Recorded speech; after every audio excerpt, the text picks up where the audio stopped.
What's up, guys? This is Carlos, your host from the Just Fans podcast. I'm joined with my co-host, Poppy. Let him know what's up, Poppy. Hey, what's up, man? Happy 1 year anniversary, brother. Happy 1 year, happy 1 year, and of course, I'm joined by Rios. Rios, let him know what's up, bud. Happy 1 year anniversary, guys. To me, being the star of the show. The fuck out of here. Get out of here. All right, let's remove him out of the show. And today we're actually joined by several guests. Our first guest that we're joining us today, we actually removed him. We actually removed him. There he is. Yeah, you take that. No, our first guests are a couple of guys that we actually had Lorenzo on the first one, but we got sorry, my dogs are being weird out there. We got Cantu from Full Steam Ahead as well. Guys, thank you guys for coming on the show. I appreciate y'all to help us celebrate our 1 year. Man, it's been quite a while since we last saw each other. The Astros weren't second-time world champions yet. Let's see. We were still wondering what was going to happen with Jeremy Pena. We had all these questions the last time you guys were here, and now, good answer. a few months later, goodness gracious, how much? Now we're world champions, baby. World champions, and Jeremy Pena is a star. How are we feeling, guys?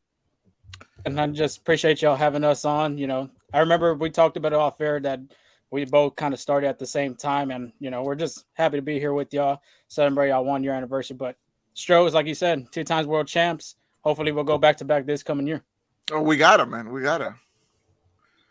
How do you guys actually feel about that? Like, I've been asking everybody who's been on the podcast talking baseball. I've been like, what do you think? Can we actually go back to back? I feel like we can. Go ahead. If you want to talk. I feel like we have a good chance, honestly. Like, the offense came back. We added Jose Abreu. It's just, honestly, the thing will be if the pitching holds up, because I know we lost Verlander. We're relying on a few rookies and a few young guys, but I think we have a good chance. Yeah, and just to add on, too, I mean, we brought all the coaching staff back. Rafael Montero came back. We also signed, some waiver guys. I think left-handed pitcher Gage from Toronto. He's been doing good in spring training. Right now, the only thing is Lance McCullers Jr., Michael Brantley, and Jordan Alvarez right now. We don't know the timetable of them. Apparently, they said Alvarez is going to be ready for opening day. Michael Brantley might just miss the first 2 weeks of the regular season. And then Lance McCullers, I mean, there's no timetable on him. But at the same time, too, you rather have him for the mid to the postseason run. Yeah, 100%. Yeah. What do you feel about I know Lance is out for a while. Do you think the next guy up, do you think that's Luis Garcia to try to take his place in the meantime, or who else do you have in mind? Hey, he's been lights out the past couple the other night. I mean, he was lights out. Yeah, that WBC against a strong Dominican lineup. I mean, he showed out right there. Not a lot of people probably knew about him. The only time, whenever it was 2021, he had to take over. Mm-hmm. But I mean, after that start, I feel like he will be like the number 3 guy in that rotation. At first, I was saying Jose Urquidy, but Jose Urquidy for him is past 2 outings, he hasn't been doing good. He won't play. He'll pitch for Mexico, I believe, the next game. This game is Taiwan Walker against Great Britain or one of them teams. Mm-hmm. But I think Luis Garcia has a great chance. Do you think if McCullers comes back and he comes back like healthy and hopefully hits the ground running, do you think he takes on that third spot, or is that going to depend on how Luis Garcia performs? I feel like McCullers would be the second guy once he comes back. You think so, man? Because Javier Framber, bro. I'm sorry. Those you're two right. guys. You're right. Yeah, because those two guys, like, damn, dude. Christian and Framber, man. Right there. I feel like after the postseason last year, like they have to be our number 2 guy, like 1 and 2 guys, 100%, man. I feel like with them 2 guys, we have one of the best pitching staffs. Yeah, and then credit to Dana Brown for doing that too. I mean, he locked up Christian Javier real quick, and he had deals over there with Spencer Strider and Michael Harris, and he basically followed that same philosophy here in Houston. So I think him and Framber are going to be the future. Hopefully, they get a deal done with Framber at the end of the day. But right now, that Platano Power over there with them 2 Dominicans are just Platano Power. I like that. Power. No, man, we're loving it. And like kind of like you mentioned earlier, I feel like one of the biggest X factors or biggest questions that I have for this Astros team is Uncle Mike. Like, can he stay healthy? Because I feel like going into the postseason last year, as much as I was rooting for the Astros, I feel like we were missing Brantley a lot of the time. Yeah, so he's back in camp, I think just recently. I believe it was today or yesterday. So he's going to get that work and hopefully he can be back. Do you think he can stay healthy all season? Because that's my biggest worry. because we know Jordan's gonna miss a few games. I don't want him to have to miss a few games as well. The No. biggest thing with him though is ever since he put on the Astros uniform, he hasn't had a big stint on the IL except from last season. Yeah. The Astros signed him in 2018, and I mean he only had little small stints on the IL. Of course, he hit over 300 as well, and you saw that in the first half of the season when it came to that Yankee series, I believe in June. That's when he started not hitting good, and obviously it was because of his shoulder. So if the man can stay healthy and hopefully knocking on wood right now that he doesn't get on the IL, and if he does, hopefully it's a small stint. You know, hopefully I feel like this lineup just could keep on going. I think it'll be even better from last year's. Yeah, We it's a have strong lineup, man. It's a strong lineup. Like you said, one of the best things that they did is lock up Christian Javier. Christian Javier was also like he played really well against I think it was a Dominican, not Dominican. I'm sorry. Who they just played last? He was great. I'm trying to remember who it was. I'm trying to think too right now. Yeah, I was like, I'm drawing a blank, but I know he played well. Like he was on the I think it was Nicaragua. Nicaragua. Yeah, you're right. It was Nicaragua, and so he was playing well. Like that's the best thing about it, his consistency. Like as long as he's consistent, man, we got it. This pitch, even with Verlander gone, like I know a lot of people on Twitter have told us, like, hey, your team is not going to be the same without Justin Verlander now. I'm like, you know what? I mean, it's true, but it is. You're right. It It is is true, true. But at the end of the day, man, I think a lot of people underestimate, Christian Javier. They underestimate the franchise, Framber Valdez, and then like you said, like right now, Luis Garcia ain't too bad isn't too bad. Like, yeah, there's times where I wish there was more consistency with Luis Garcia. Yeah. And it takes him a while to warm up a little bit, but whatever. Like he's if he plays like the same way he played against the Dominican Republic, man, that's dude, and he was making Peña look silly, man. Yeah. Like nothing but sliders. Sliders? Nothing but sliders, bro. Yeah. Like, damn. That was such a savage move on his part. Too. Yeah. Peña has always struggled on the sliders and everything. He's like, you know what? I'm just gonna throw you nothing but sliders, see if you can hit him. But real quick, I gotta say, my boy Nettie's like ended up like throwing at Altuve. I was like, Oh, bro, yeah. what are you doing? Yeah, that was yeah, Like, What come you on, doing? like chill out, man. You want to get your World Series ring or not? Yeah, exactly. I'm like, Nettie, so who you playing for, bro? Like, who you playing for right now, man? Because he puts on Yeah, a man. Yankee. he pulled out Yankees at. Yeah, man. like a heel turn in the middle of the game. Right, it's like a wrestling move. Like he just turns into a heel out of nowhere, hits him with a chair. He goes full Hogan. Oh man, yeah. So that's what I'm saying. I feel great about this Astros team. And then like last week we had H-Town Wheelhouse, where very popular,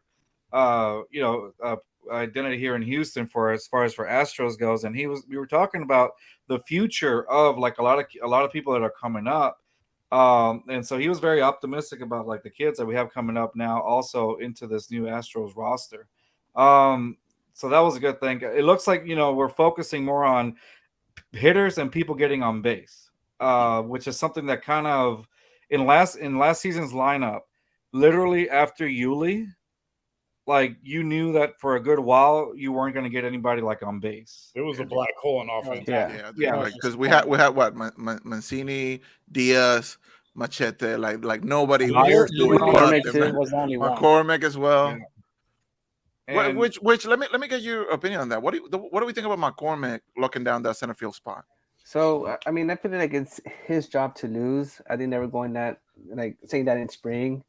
I think if he's consistent, he can retain that job. But he has people coming up his heels, like you have Myers and even Durden has had a good spring, and Leon is back in the spring as well. And I know he moved from infield to center field to fill in those roles. I mean, if he can stay consistent, it's his. But I mean, there's guys up his heels for sure. Yeah, and then How- Jake Myers.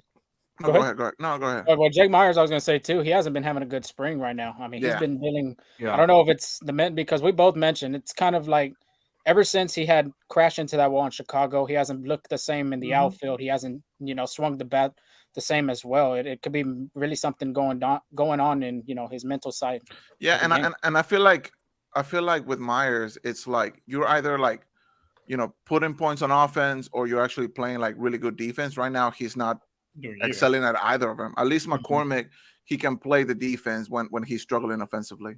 So, like you said, I think it's his job to lose. But I wonder if, because going to the postseason last year, one of the bigger questions was like, oh, what's happening with the center field position? What's Dusty gonna do? Type of thing. Do we want to go to another postseason, or do we want to go through our whole regular season still thinking like, oh, is it gonna be Myers? Is it gonna be McCormick? Is it gonna be Leon? Is it gonna be somebody else? Like, should we like do something about it now? Like lock it in now, make a trade or something, or just commit to one guy, or should we like just play it by ear, basically? I think they're just going to play by ear. I honestly think so, because you want to know why. They're waiting for Drew Gilbert to get his stuff together. They're waiting for him to get, back on track after he had that injury in Fayetteville. I mean, Dana Brown had very high hopes for him. He talked, he challenged him as well, trying to get to spring training.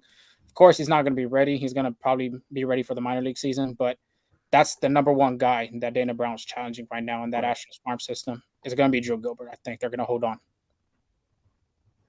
All right. I mean, that'd be good, man, because like as good as this Astros roster is, both on offense and obviously pitching wise, I cannot help but to feel some kind of like worry when we go into the postseason, and we're playing teams that they can win a game or two and go on this big run, and then if Altuve's not hitting, kind of like he was like last year. And thankfully Jordan carried a lot of that, and Yuli was our most consistent hitter.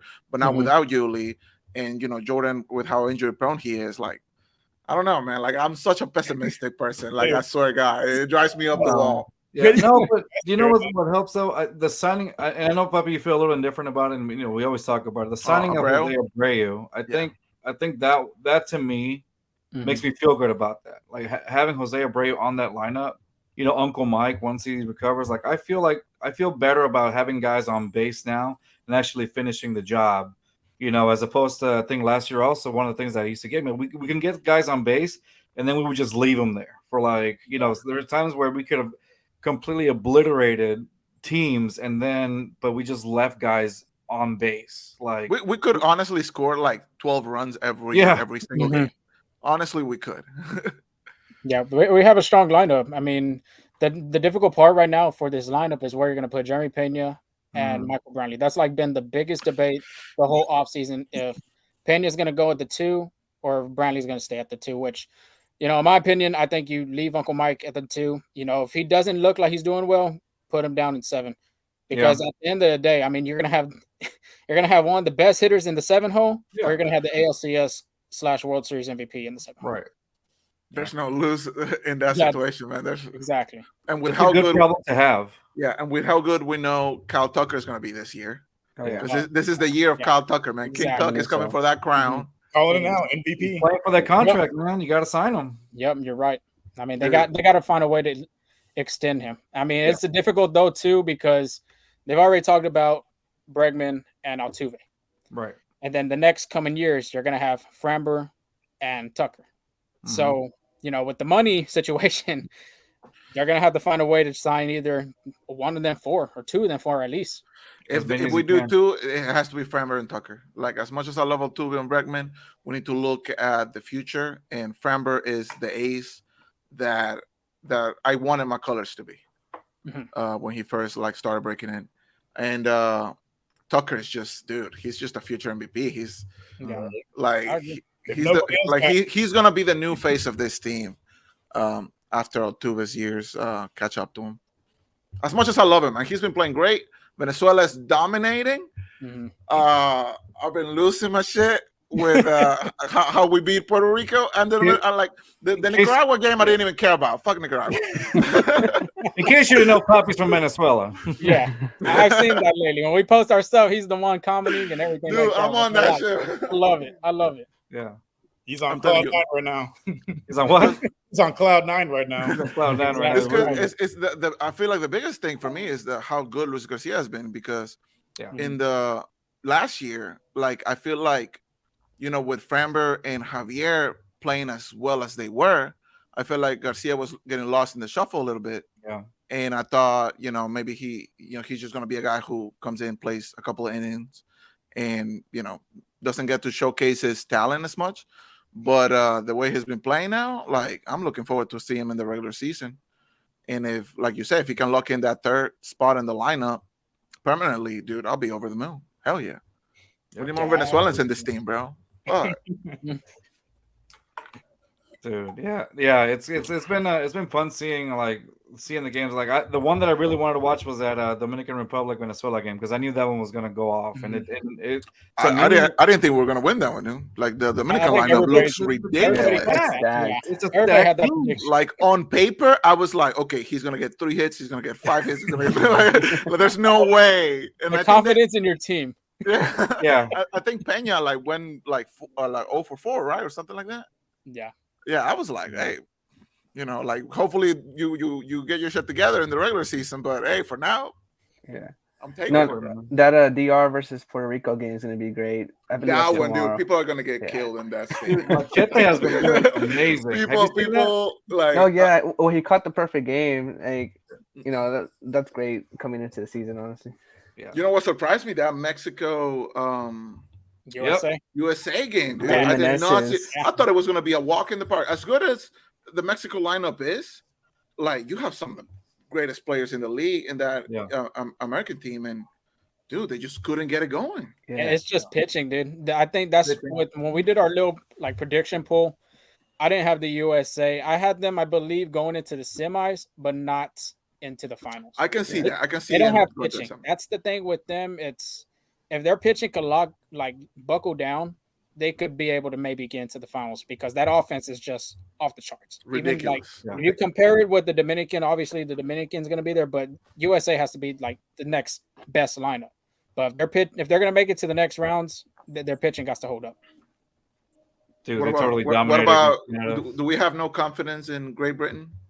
I don't Yeah, have they so got much one win. confidence because of that Jersey? jersey. Nah. You see that plain jersey that they Yeah. had on? New Jersey. It's like Great Britain. it's like Yeah, that they Arial really font just- on Yeah, the Arial wall. font, like, yeah, it was a, They didn't even play with it, bro. They just went on it Microsoft was Paint. Times New and then Roman. just- It was Times New Roman that they did.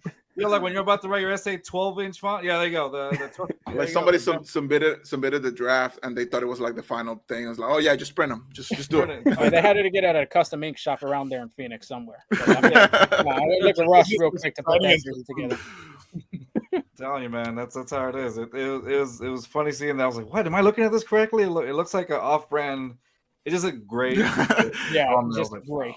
It's as bland as your food. Yeah. Dan's watching. Dan's watching. What's up, Dan? Yeah, exactly. It's But not no, not our fault, man. I'm not It's gonna not- lie. Those Venezuelan jerseys, I'm not the biggest fan of, but they look good when we're winning. colorful. They look good when you're They winning. look good when we're winning, bro. Mhm. I'm loving them right now. The home ones are better, I think. Yeah, 100%. But That Mexico red jersey's clean though. it is clean, Yeah, dude. it It is is, clean yeah. for sure. Yeah, It I is want, clean yeah, for I sure, want that man. one. Yeah. I All was right. expecting better for the USA one as well. Yeah. Before All right, boys, well, before you thanks guys go, for- before you guys go, Oh. predictions. Who wins it all? World Baseball Classic. Ooh, There's only one right answer. Go. I'll say Japan. You want to go or I go? I'll go with Japan. They look good. Well, Venezuela. I was gonna. Wrong.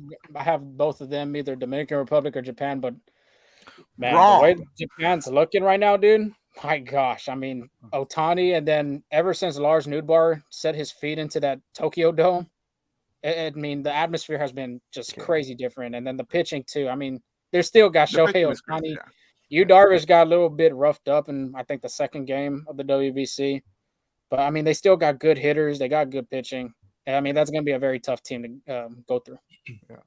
All right, Okay, so they're both wrong. It's Venezuela. Anyway. Shut up.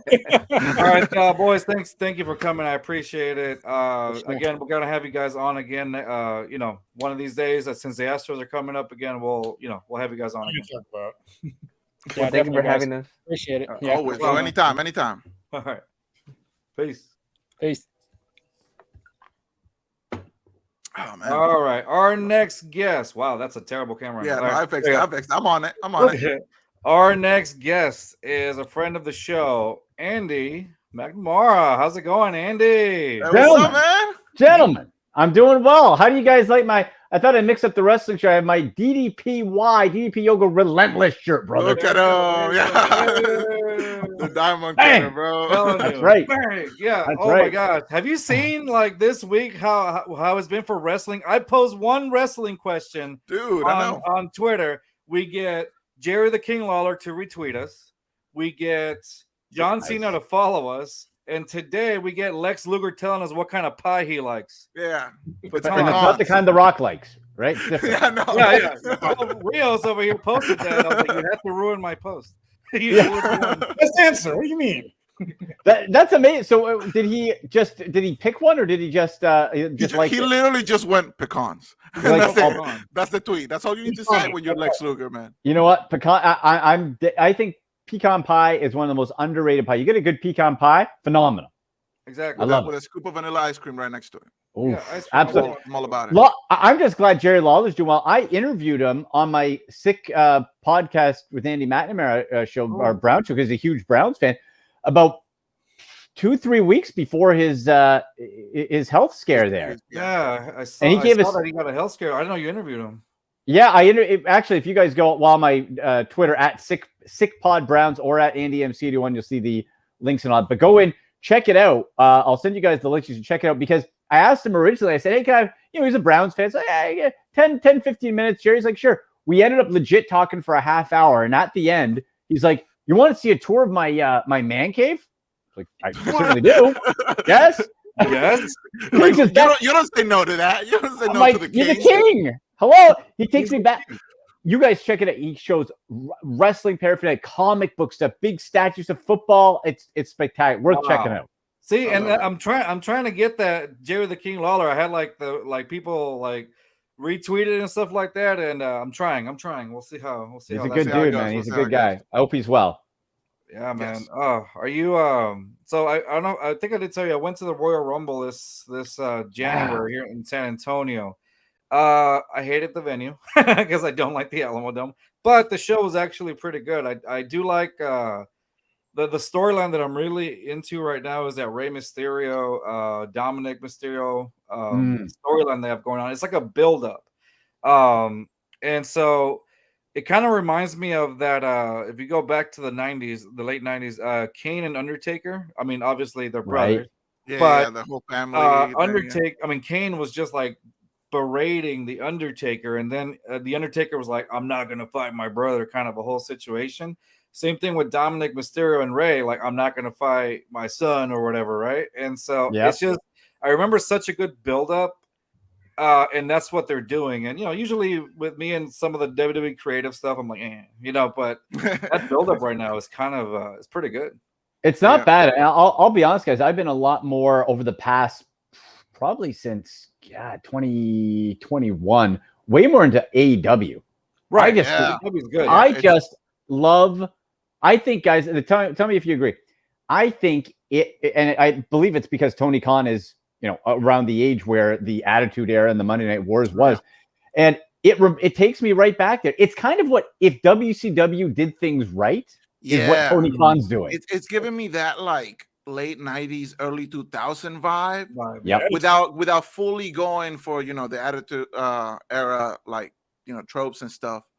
But I go in and out. I'll follow it for like a couple months if I see something I like, and then I won't watch it for a while. But it brings a lot of nostalgic elements to it. It's great.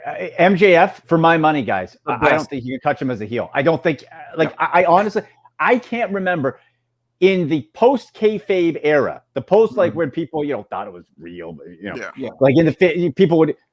I honestly can't put my finger. I'm like, this guy might legitimately be the biggest piece of trash ever. I don't know. Like, I'm buying it. Anybody I else? I don't know, man. Everybody. Jericho was a piece of shit. Yeah, like Right. what's crazy about it is that what I like about MJF, he's homegrown talent.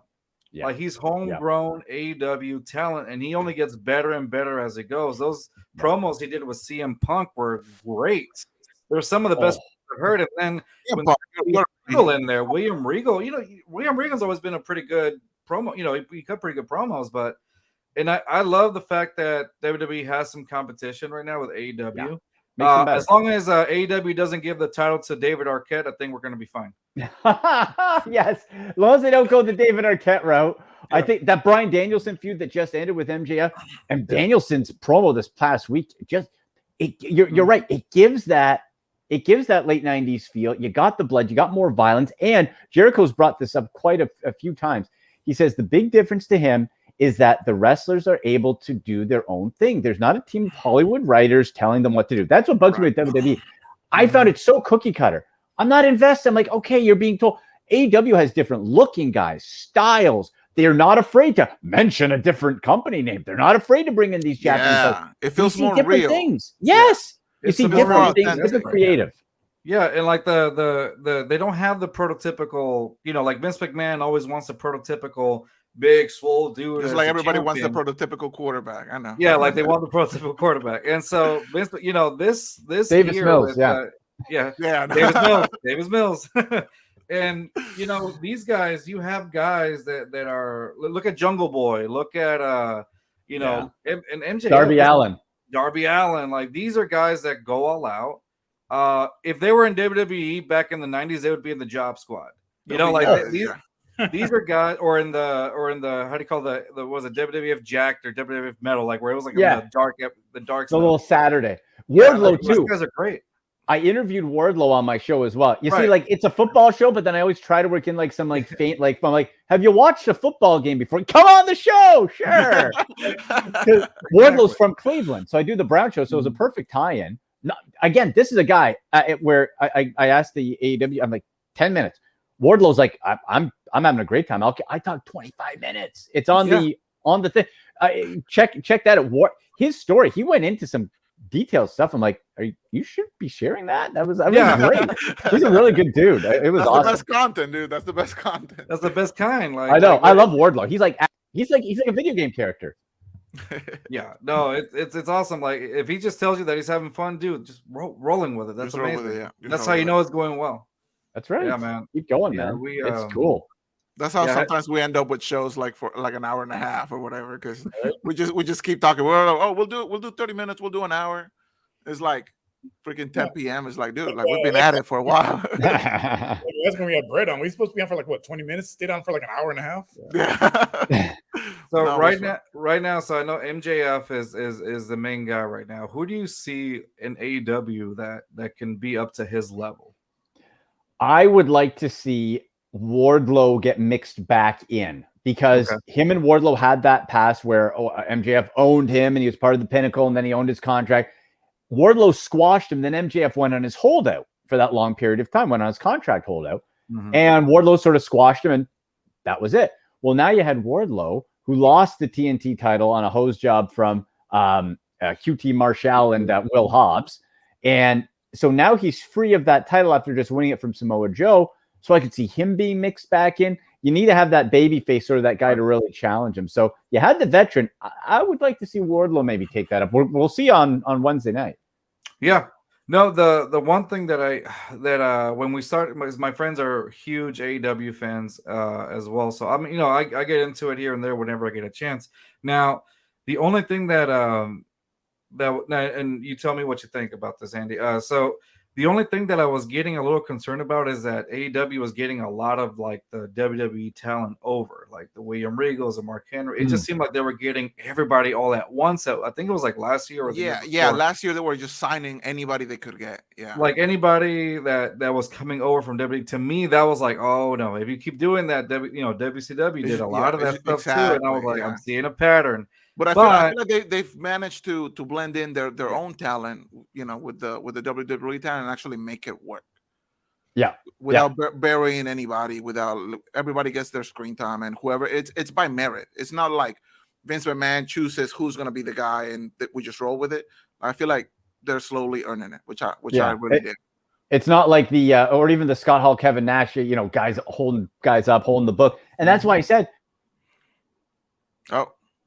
we lost him. What we lost him? The idea. There we go. There we go. There we go. You got me? No, you got it. Yeah. So I think what Tony Khan is doing is what WCW should have done. If WCW would have put these younger guys with these veterans and helped build them up and over, WCW might still be here. But look at what we saw at Revolution.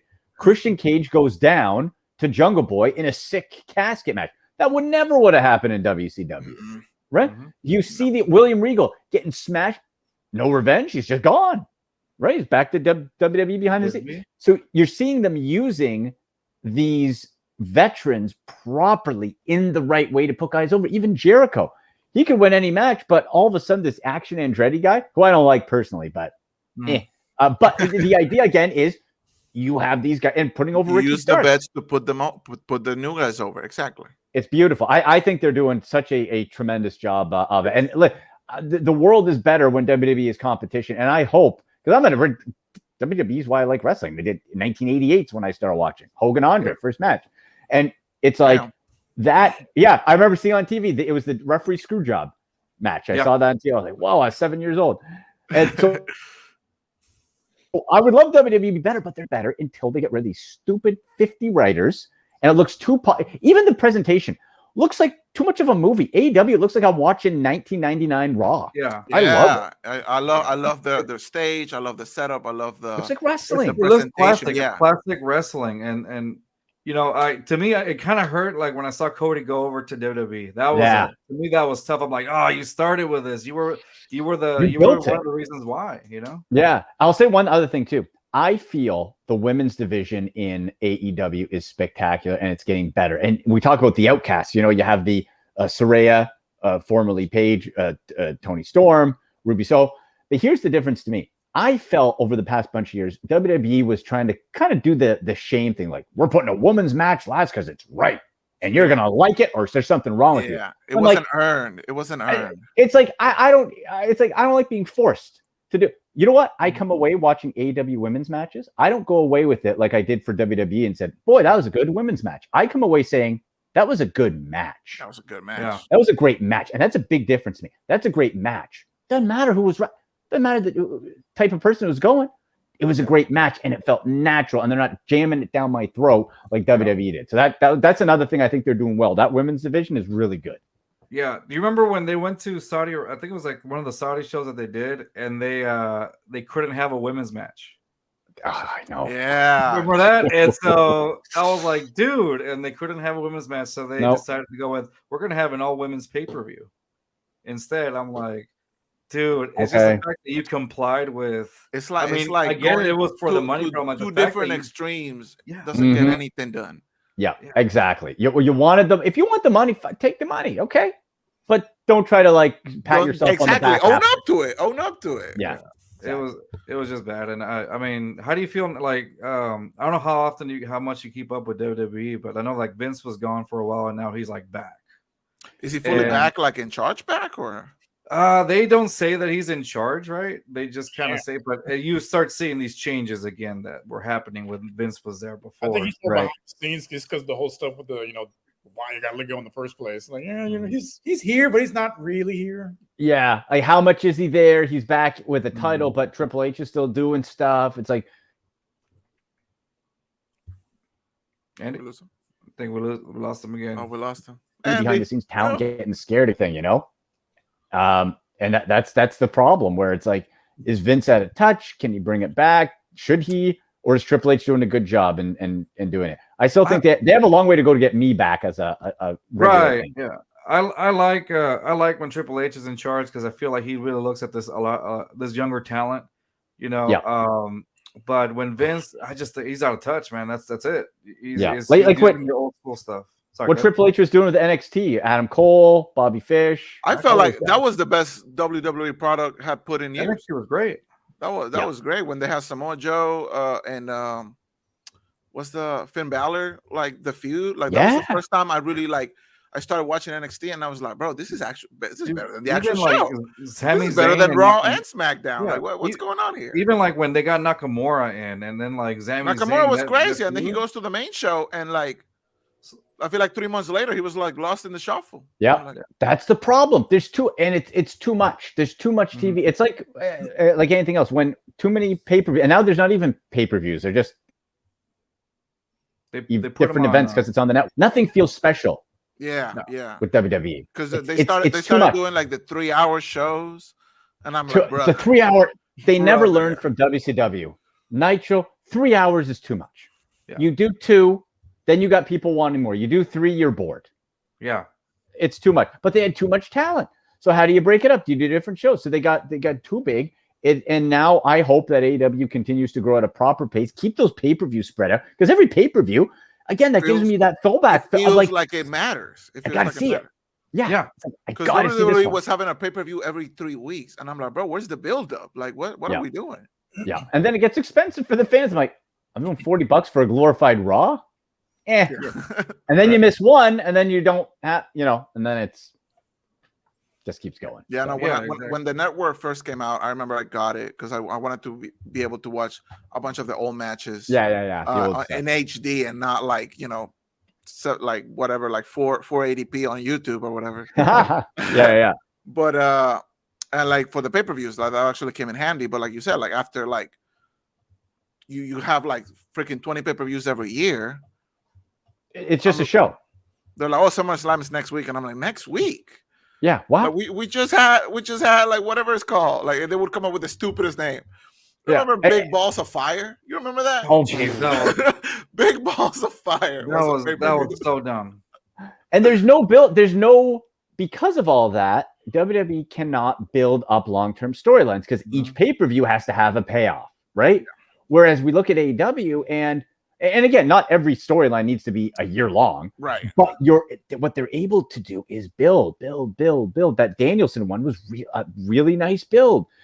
Jericho's had some nice long feuds. Like you're able to build that storyline, and then when the payoff comes, boom, then it really means something rather than just feeling rushed. No, Yeah, exactly. 100% agreement. 100%. I like the AEW part also. I'm a big fan of like Lucha Libre wrestling, right? I grew up with it. I'm a big fan. Dude, I love it. I love it because it's quick, it's fast paced. Like I know a lot of people. It feels more like almost like a dance rather than a wrestling match or whatever. But it's always so much fun, man. It's like fun watching it live. So I'm a big fan of Penta and Ray Phoenix. Like I think they're great. I think have they added Bandito from ROH? I can't remember or not, but he's on the roster, but he's not there as a regular. Now they're working in Ring of Honor. They're trying to separate it a little bit. They have Ring of Honor Club.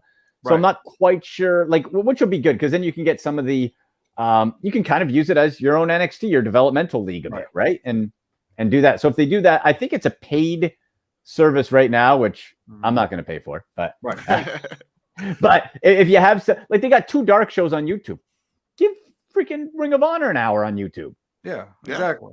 And there you go. You're done. They got nothing to lose. Like you're gonna get views. You're gonna get comments. Yeah, you put it on, then off you go. But they have that's part of it. In WWE, I find you have so much of the same style, cookie cutter, same fact. If I tune into AEW, I'm getting Lucha Libre, I'm getting high flying, I'm getting power guys, I'm getting technical wrestling, I'm getting matchups that are different. I'm getting a high flyer versus a technical guy. Like there's so many different levels. Like a guy I never heard of before, Commander with a K. I had never heard of this guy. He's in the Revolution ladder match. I'm like, all right, who's this guy? All of a sudden, I'm like, well, damn, where Commander. Yeah. One of the things that always bothered me with WWE back in the early 2010s is like before it felt like ladder matches or cage matches or stuff like that actually felt special, and then like during the 2010s era it was like every other week we have a tables match this week, we have a ladder match next week, we have a cage match the week after, and it's like this all of them combined into one basically. Exactly. And by the time the pay-per-view rolls over, they're gonna be it's a Hell in a Cell, and I'm like, bro, we just watched this 2 weeks ago on SmackDown. Exactly. What does this matter? There's too much. You have to keep having, and the problem WWE got and why they had I didn't like going back to the cartoony early. Remember the stupid WWF New Generation where they tilted the thing after the steroid stuff was terrible, but they needed a reset. WWE went so high. There's only so high of a ladder Jeff Hardy can jump off of. There's only so many chair shots. My guy, right? He can't take it. Man, stay off the booze, brother, and he's good. Stay off. It's not worth it. It's not worth it. But there was only so high. So then they had to say, okay, now we have to reset the audience, and I can appreciate that, but they sort of stuck in the cartoony phase. Like, just I don't know. It's just not. It wasn't great, but. Yeah, and now Rey Mysterio is inducted in the Hall of Fame. He's probably like one of my favorites ever. He deserves. That makes me feel old. God. Yeah. No, it does. You remember when he got WCW? When who was it? Was it Scott Hall who spiked, or Kevin Nash who spiked him into the side of the trailer? Yep. NWO trailer. Yeah. On Nitro? I don't even remember that. Like Yeah, a lawn yeah. dart. You It picked was him up like a NWO. lawn dart. They spiked him, and then apparently because they were filming the show in the Disney MGM, in Disney, whatever, one of the Disney places. I think it was Orlando. Apparently, the neighborhood around, they thought it was a real like fight going Like on. a street fight. Yeah, and I so they heard called the that. cops, and police actually showed up on Nitro. And then Eric Bischoff had the idea of like, hey, let's record, let's actually show No, the cops showing up to Nitro. Let them fight the police. Let them fight the police. Well, you know what? The police stuff. MJF going back to AEW for the when he did that promo where he admitted that when high school he got in a car crash and pulled his girlfriend into the car seat so he didn't get the demerit point and have his license. They said over 300 people called the County Police Department is legit heat, folks. That is legit real life heat. 300 people called the police station after a show. Do you guys? Oh, we lost him again. Damn, we keep I losing. think so. Hold on. He's on that. He's on my old internet. That's what it is. Andy, I think he's gone. Yeah, I think he's gone, dude. I think he's gone. Is Do it you, what- while we wait for him, do you guys remember when Triple H and Randy were feuding like in 2009 Yes. or 2008? And then Hey, there was hold on, there hold was an episode of Raw, I think, where it shows Triple H breaking into Randy Orton's house. Yeah. Like people actually called the cops because they thought like Triple H had actually broken my into his house. bro. No, Oh, I think Andy. we lost Andy. Well, Andy, no, you were so young. it's okay. So if he comes back, he comes back. Hopefully, Okay, I'm gonna get another beer. yeah. Hopefully he comes back. Oh, there he is. All right, I got him. We got him. Andy, sorry, but we lost you for a second. Hey, yeah, Yeah. sorry, no, got clipped off. Did my MJF take come through? Now we're kind of Hardly. You might want to start it again. Oh, okay, no, with the comment on the police with Yeah. the Rey Mysterio, it was after a few weeks ago when MJF admitted that he had in high school got in a car accident driving reckless and he would have had his license taken away, but he took his unconscious girlfriend in the passenger seat, put her in the seat so he wouldn't get in trouble, and just reprehensible. 300 people, over 300 people called the Nassau County Police Department Man. to try to get him in trouble. Like, you don't see that type of heat. That's Yeah. people. If you take the time to call the cops, you legit hate that guy. Yeah, That's But it- spectacular. exactly, and that's that kind of heat that you're trying to get. Like that You makes can't it get appeal. that. That's I never appeal. thought I'd see that heat again. I never like post kayfabe. Like you hear about that in like the 70s, 60s. Yeah. You know, people trying to because People Nowadays, you throwing don't off hear in the that. ring or, yeah, you don't hear Exactly. that. That's next level. Yeah, man. Oh, Andy, thank I you. love so how we much. talk no football at all. Yeah. Do you want to No, no. get Because I told Andy like next time we come in, taken? we're talking wrestling. Let's get one football question in, so we can call it a football interview for your Go. show. All right. So, how do you think Damian Pierce will perform next season now that you have an upgrade in the O line? Ooh, I hope better. Well, I think you're going to need upgraded quarterback, which I think you're going to get. we will get, hopefully. Which you will. Bama, I think Damian Pierce is going to be just fine. Love the talent. Who do you guys want for your quarterback? Bryce Yeah, Young. Bryce Young. All day, Bryce every Young. day. All day, every day. Ooh, really? Even at the size 5'10"? Yeah. You're comfortable? I'm fine, dude. I'm fine. I'm Like cool with it just because I think that Davis Mills has like 12 inches of all neck, and that helped him. None whatsoever. That didn't help him one bit. That Davis is Mills' neck. Davis Mills' neck is as tall as Bryce Young, and he still couldn't get it done. So Exactly. That is fact. Oh, So Yeah. throw the hide out the window. I feel like Bryce Young is the more complete quarterback right now. For me, I love CJ Stroud as the first guy. I'll have to say this. I think and it has to be the right you need a coach's coach. Anthony Richardson, my God, those measurables. Oh man, that guy's Cam Newton. Like, he can't read defenses to save his life. But man, he's 6'4" and a quarter, 244, can run a 4.44 second 40. That's it. Like, there's got to be something you can do with that. Like, I that's think insane. with the right coaching, I think he's gonna be great. But that accuracy kills me right now with him. It's and that's going to be the thing. Can he be coached up to improve on that and in the meantime run through people. He can Cam Newton this thing with his size for 5 years. Yeah. But can the passing accuracy, can the reading of defenses get better? That's going to be the big question that comes I in. feel like he's gonna need. I feel like he's gonna need a good O line to give him the time and like a good wide receiving core to actually, help him 100%. get better. And Yeah. that's a lot of ifs. He's That's going to a need at lot of least 2 years on the bench just learning how to be a quarterback, basically. Because at Florida, I mean, come on, 53% accuracy. That's not going to jump, to 70. Dude, I could have gone 50% accuracy. Yeah, like it's so raw. I just wonder where he ends up because some quarterback goes like, I can fix that guy. I got that guy. Someone's going to do it because really, last point for me, guys, is the Josh Allen comparison that look at that 2018 quarterback draft class, by the way. Yeah. Wow, how that should go. If I'm convinced, if you put Josh Allen on any of those other teams, Browns, Jets, Arizona, remember Arizona took Josh Rosen. You put him on one of those, he is Mitch Trubisky right now. He's Mitch Trubisky because he was so raw. He was he was the biggest boom or bust guy. If he went to any other non-stable environment, he'd be done. But he went to Buffalo and they brought him along, and now he's the phenom that he is.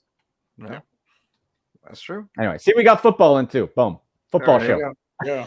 Andy, thank you, dude, so much for coming on our show. This is like the third time you're here, and you helped us out a lot. When we first started, like you were our first technically Zoom interview. Oh yeah, Even though Yeah, I it was never believe so. I aired. It believe was just all it was all that. But this is before we even thought about putting stuff on YouTube. But we want to thank you for great. being our friend and being here since basically the beginning, man. I appreciate you. guys, I love it. Always fun coming on, talking wrestling, football, or anything else. So anytime. Thank you so much, man. I appreciate the time, everything you do for us. And again, we're gonna have you again. But we're gonna talk the draft maybe after it happens or whatnot. Yeah. I'll hit you up. But man, Yeah, that's gonna be fun. It's gonna be awesome. You're gonna see me smiling or crying, one of the two. yeah, one of them. I'm going to share all the wrestling interview links with you guys too, so you can take a look. I think you'll like them. Yeah. Oh yeah, for sure. I Yes, appreciate sir. it. All right, guys. Andy. Good seeing you. Take care, bud. Take See it you easy, later. brother. Talk to you. Bye-bye.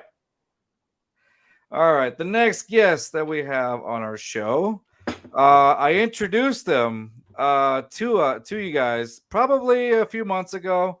I said that this guy was worse than Rios, and even though he's my cousin, I still love him. But he is a Cowboys fan. Give it up for Robert. Hey, Robert. And that's all the time we had for Robert today. That was quick, wasn't it? Just like the Cowboys in the playoffs. What's up, Robert? Transmission gone. Oh, You're what's on up, mute. Robert? What's up? Oh, he's on mute. I think Bro. what I say, hey guys, I think that's gonna be my intro now from now on, right? Yeah. Every time you come You in, know, just get out, right? I should just sit still until Just you guys expect bring it. me Just back. Just expect it. That's gonna be your thing. See, How and you then one guys day we're not doing? gonna do it. One day we're not gonna do it, and we're actually gonna be like 20 minutes in, Oh, and then we're gonna yeah. kick you out. Yeah. Quiet for 20 minutes. When you're about to make like a very great point, boom. Boom, just kick him off. Yeah, By the that's way, it. Dan just posted this, but we couldn't read it out loud. He says, "Great show, guys! Happy first birthday, man! Man, friends, so proud of my friends here to year 2. Rumor has it JJ Watt will feature. Man, if JJ Watt comes onto our show, Woo. amazing. Robert, you're Imagine never gonna that. be on ever again, Robert. Like we got JJ. Yeah, Yeah, kick JJ him Watt out. ever came onto the show, Robert's kicked out. That's Dude, I would love if we Kick the B celebrities out, right? exactly. I love if we could get That's- JJ on yeah, here, man. absolutely, guys. Happy 1-year anniversary. Thanks, You man. know, Thanks, man. And I'm happy for you guys. You guys do you, come out. How do you feel today? Oh, by the way, you're also in our intro now. You know that, right? On our new intro. Yeah, You're- I did see you're in that, there. man. Nice, thank you, appreciate it. You don't get paid for it though. You don't get paid for it. though. No, no. Yeah, Just take I that. was waiting for the royalties. Yeah. Good luck. Me too. Yeah. I'll send you a check for 2 cents. There you go. Right, absolutely. Hey man, so y'all had some Dallas news today. How do you feel about Stephon Gilmore now going over? Yeah, there to man. You know what? A little bit, kind of. I don't know what they're going to do with Anthony Brown. I know he got hurt towards the end of the season, and that's the thing. I'm kind of confused about it. I thought Anthony Brown did play pretty good. Until he got hurt, obviously. What's the timetable on that? Like, Is He tore his Achilles heel, man. Ooh, so is, that's is he is he Oh. is he Yeah. fully? Oh, damn. Yeah, and that was on like week 10, week 12. I'm not too sure which week it was, but it was, it was late in the season. So, and that's the thing. That's probably why they got him. You know, I don't know. I mean, I was talking to Carlos a little earlier today of that news, that breaking news with the Cowboys. Besides all the other breaking news from the other teams, Dude, it's been a you mess. know. It's been a whole moving around. It's been moving crazy, around and in this is NFL. exactly what I wanted. I wanted like the league Yeah. to like be flipped Like these, upside down. yeah, Fucking Aaron yeah, and I Rodgers think and that's what they're Jets. doing. And Rogers, the Saints getting Carr. Fuck the Saints. What you say, man? Let me ask you something, because when the news broke for the Cowboys, Mhm. I was telling the guys, like, is this defense something really you guys are like trying Mm. to get better at? Because I felt like the one thing you guys were good at last year, I feel like it was defense. I feel like offensively you guys kind of lacked in the playoffs, and I I feel think like I think they were solid on defense. I think they're going on the free agency. Maybe they're gonna go offense. Because they just lost McGovern to the Bills on right. the offensive line. So, I think they're gonna be going offense in the draft. Because I think the defense is solid.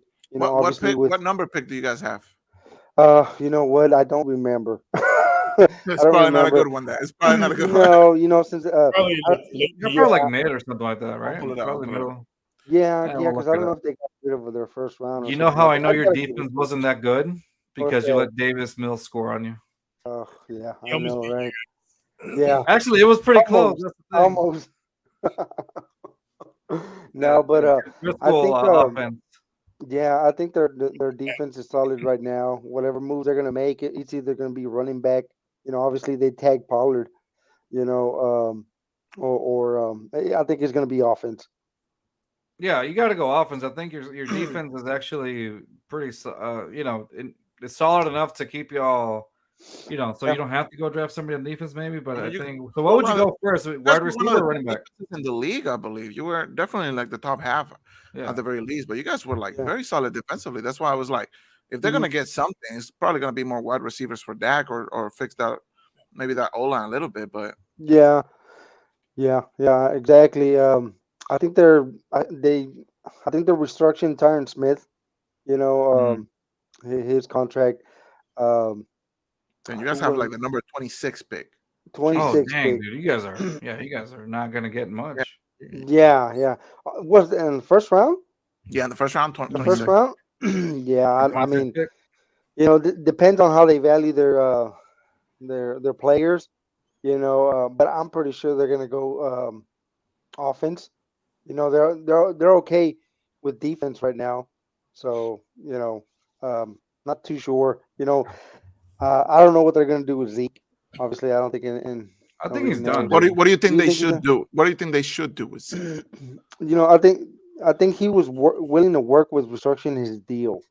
So if he's willing, to stay, Pollard, he's gonna be the featured back whenever he Yeah. comes back. I think he's gonna be the featured back.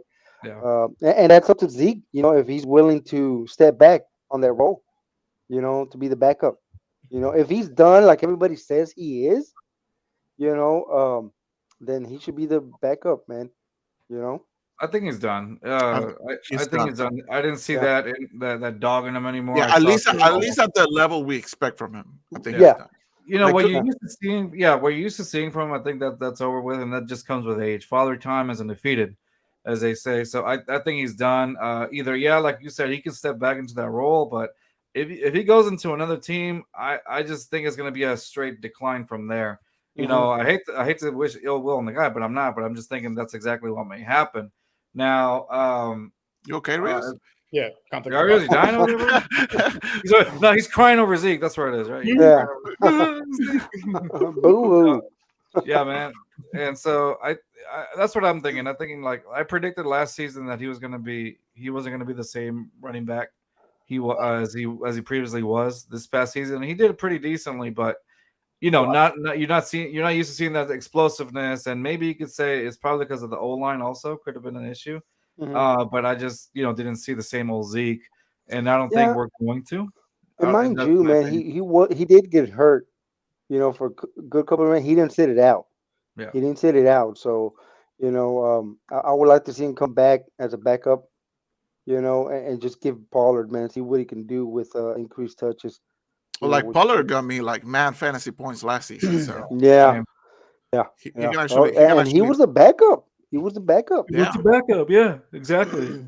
Yeah, absolutely. So, Sorry, I'm I thought, I'm yawning because of the I'm Cowboys. thinking I was thinking, during this free agency, everybody was getting players. I was thinking they were going to go for a wide receiver. Me you too, know. man. Me too. I don't know Yeah. what they're going to do with OBJ or anything like that, or any other free agents that they have, because I know the Vikings just had one. Thielen, I think it was Thielen, right? That he just got released. So I don't know. I don't know what they're going to do on the draft. Hopefully they go offense. I'll trade you Brandon Cooks for give me Tony like Pollard. no, give me two first rounders. For Brandon Cooks. Jeez, Yeah, man. you'll need them. You need them, right? You need You them. know, you know what? I wouldn't be surprised if Stephen Jones does that trade. Hey, I'll be over the moon I'll for take that. it. know, Any day, one. Yeah, give us that Brandon or Cooks. trade his first round to get the wide receiver. I forgot his name, man. Damn it! I can't believe I forgot his name. Which one? And they went to the Browns and we got rid of him. Damn, I'm drawing a Amari blank right now. Cooper? Oh yeah. Yes, Amari Cooper. Amari man. Cooper? Cooper. I would, I wouldn't Come back. be surprised if they come Come back. back, Here you go. Yeah, I think he was actually pretty solid Yeah, like him. yeah, he was. for the because he was getting me points too. Yeah, He wasn't super consistent, but right. neither Yeah. were his team. So Absolutely. Yeah. Hey, Oh, man. man. We just got a receiver from you guys. Noah Brown. Brown. We Wow. just got a receiver from you guys, but he's more like. I see him. What did you see was the issue with Noah Brown and the Cowboys? Just getting the play time. That's what it was. also it's just the Cowboys. So what's yeah. not wrong with the Cowboys? man? Let's blame it on the person that got fired. With the offense. Just calling the plays, man. Now they got Schottenheimer calling the plays now, or baby Schottenheimer. What's the future looking like for you guys? Like as a fan, like what are you hoping? The next 3 years. Like, are you guys gonna move on from Dak, or are you just gonna ride it till? I think I don't know. There was an interview that Jerry Jones did a couple of days of, them not having to be the ability to make those type of moves because of Dak's contract. Yeah. So I'm not sure. I don't think I think they're gonna give Dak a couple more years. Maybe Trade him to the Ravens for Lamar. But how good can Lamar be, man? Better than Dak? Better than Dak. Better than Dak. Where has Lamar surprised been? Jerry Jones isn't going for Where has Lamar right Lamar now. been as well too? Dude, Lamar could not play for the Could. next 2 years, and he would still be better than Dak. Well, even when he wasn't hurt, where has Lamar taken the Baltimore Ravens? Hey, Divisional? former MVP, man. What was it, like 1,000 rushing Yeah, but yards, he's gonna be healthy. though. 30 passing touchdowns, man? Like That's about. he can make anybody like Same numbers as Dak has had. yeah, but Dak Same sucks. numbers, same level as what they've reached it. As Yeah, but what at least this Baltimore time has when you done. lose in the playoffs, it'll be different. True. It'll feel a little bit different because Well, now yeah, it's yeah. somebody else. It's But, not it's not Dak. Yeah. All I right. don't know. I got a Robert. Stick around. We got our next guest that just came on. This kid is incredible. We had him on like about a month ago, and his NFL draft prospect. I might step out for a minute though, man. But thank you fine. guys. Happy anniversary. Thank you, sir. Love you guys. Go Love you. Cowboys. No, God, no. get that go no. Cowboys. And loving Mauricio's beer of the week segment, man. Oh, don't worry. What We'll is the get to that beer? right now. Huh? Well, no, we're not there No, yet. we're not there yet. We're not there okay, yet. okay. Stay tuned. I'll check it out though, man. If you want to jump back on, Absolutely. just let us know, all right? Yeah, just come on in Absolutely. when you're ready. Same link. Absolutely. All right, brother. Thanks, guys. All right. All right. As I was saying before, I was interrupted by the Cowboys fan. This guy here, Billy Riggins, showed leadership skills. Just amazing guy to talk to. Billy, come on, bud. What's up? Hey, how you guys doing? Hey, what's up, Good, Billy? man. How's Yeah. everything for you? I'm doing great. Just finished some film. Just checking in with you guys. First off, I want to say happy 1 year. Thanks for having me back. Thank you, Appreciate No sir. problem, dude. Appreciate you coming on, dude. I know it was kind of like last minute. I was texting you. I was over there in San Antonio, and I was like, and I wasn't getting signal because I was at Luling, whatever town I was at, and I couldn't text. But man, I appreciate you coming on the show. It's awesome to have you on, dude. How's No everything since problem. the last time we spoke? How you been? Everything's great. I won the starting job, training camp. I feel great Yeah. about that. Right now, I'm third in the lead for rushing. We got a very big game upcoming this week against the Omaha Beef this Saturday. All right. It's really a rivalry game, and I'm very excited for it. So, You ready to take down some dudes? yes, sir. Oh yeah. Do you ever get nervous going to like a rivalry game? Or are you like locked in 100%? Like, oh no, like ain't nobody messing with me today. It's just another game. I say honestly, like my mindset kind of different when it comes down to rivalry games. I want them to fear me. Like I want them to be like, all right, like every time we play this team, we got to worry about Billy. Like Billy gonna come with it. So like just know if Billy's you don't gonna come bring with it, he gonna show you that you need to Yeah. show up. Yeah, Billy's gonna bring it, and that's exactly what they should be fearing, man. Like just freight train coming right at them. Yes, sir. You got that stiff arm, like all leveled up on Madden, bro. Like, Oh yeah. I ain't gonna lie, that's a- Derrick Henry, the X Factor with Derrick Henry, it always works. I'm not gonna lie. dude, man, you get that X Factor. You got like his like 97 card or whatever. That X Factor is like on the whole game, bro. Yes, You can't Speed. stop it. You can't stop. It's You don't OP. even need an O line. All you need to do is just run it with him. you are the O line. Yards. He is the O line, bro. You'll break the first 3 tackles, no problem. Runs through folks, bro. Did you see like? Isn't it crazy? Because we're talking about like now they're talking about the Titans are trying to shop them out. Yeah. Like I did not see that. Like I mean, we had a guy that's a Titans fan. He told us that was a possibility, but we're like, nah, you just playing. No, that's actually happening. He's been their offense for the past few years. They're like, Yeah, he's honestly carried them, and I'm a Ravens fan, so like that's an AFC team, and I'm really big on those. Plus, it's Derrick Henry. I say the production with their offense with him is definitely like high, but shopping him around, they're definitely gonna have to rebuild that team though, because they're missing some key spots. They're missing. they're gonna some really fully key blow it up. spots. Dude, they're missing a whole O line. That's what. Yeah, I was about to say, like, I'm not gonna lie, that. It's not do looking too you good. think Henry can go to a team and actually have the same level of production? Yeah, I'd say we see more versatility in him.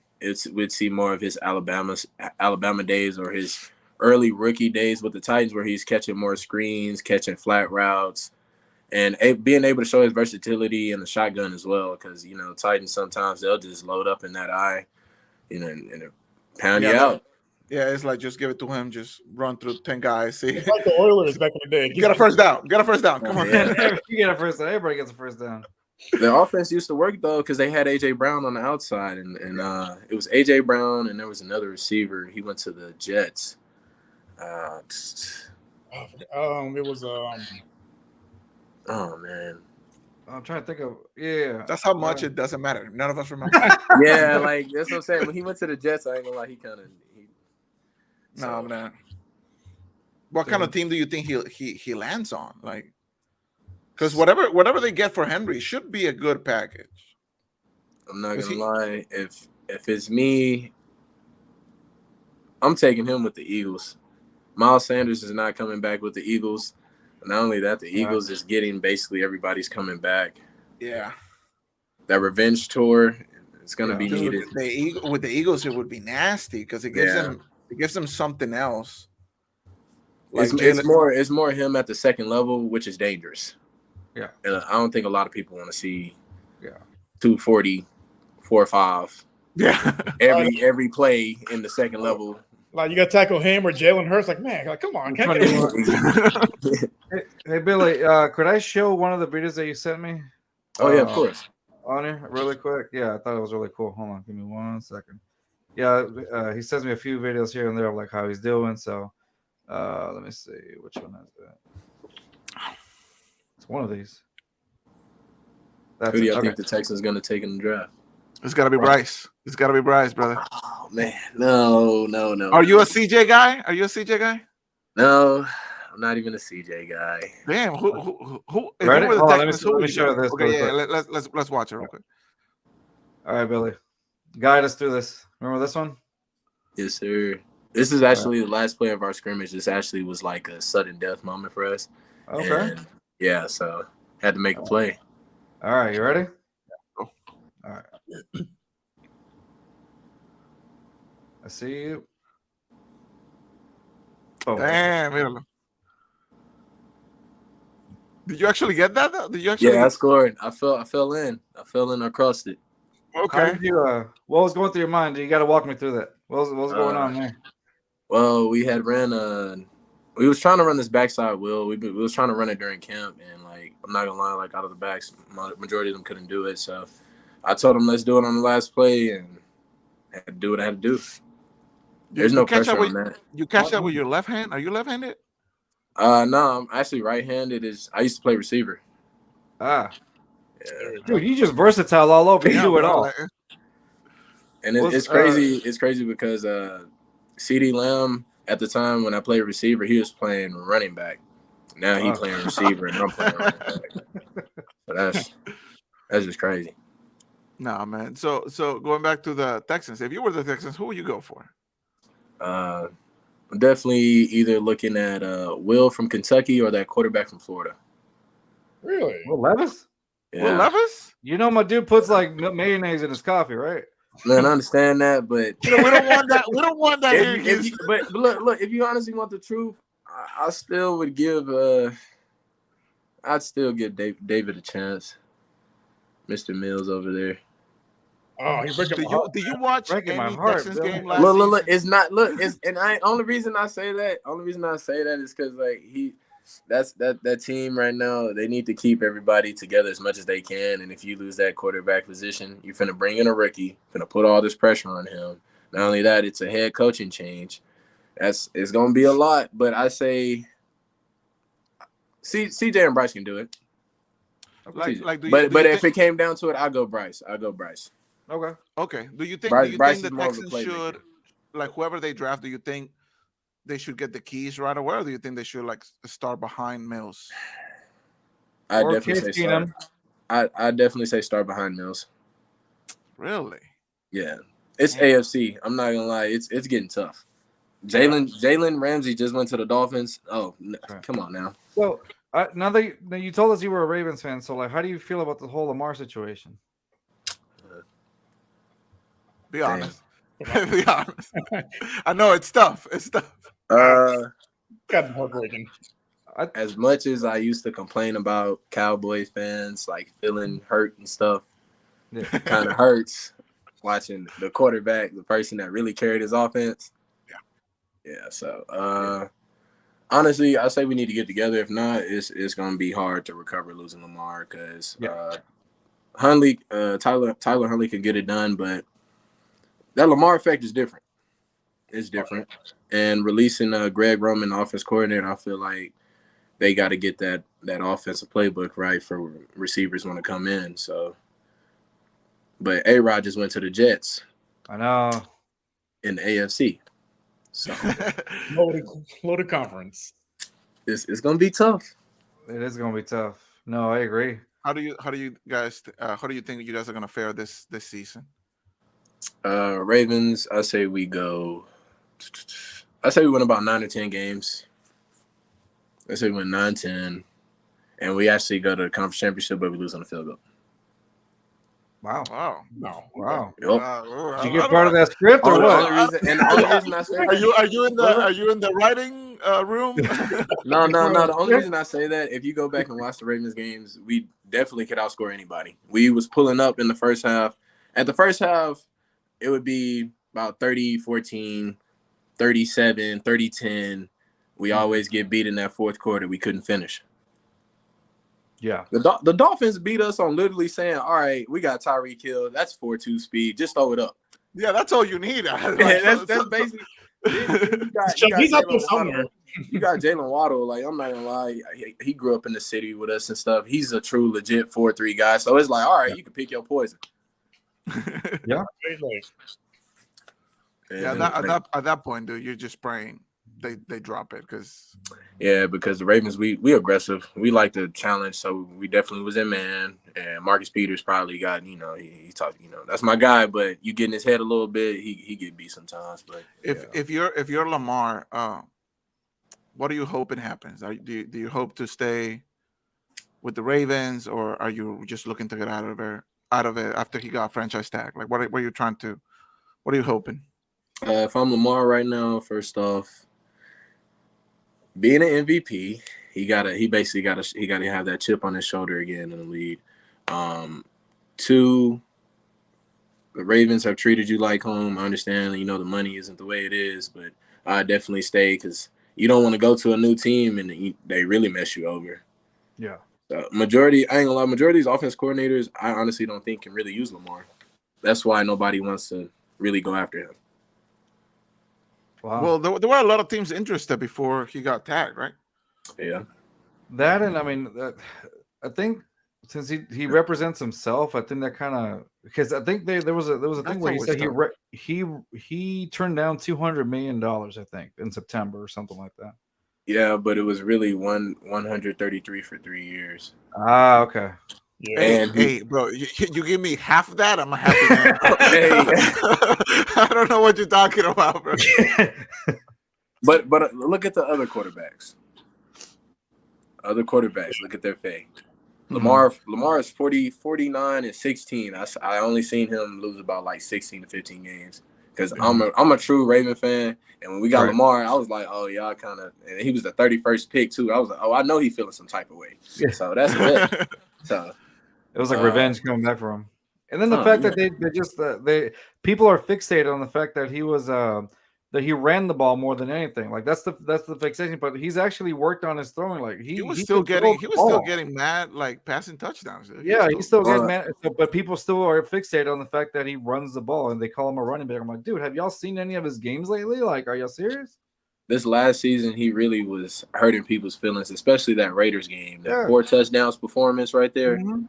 Straight passing. I think he had about like 20 yards rushing. Yeah.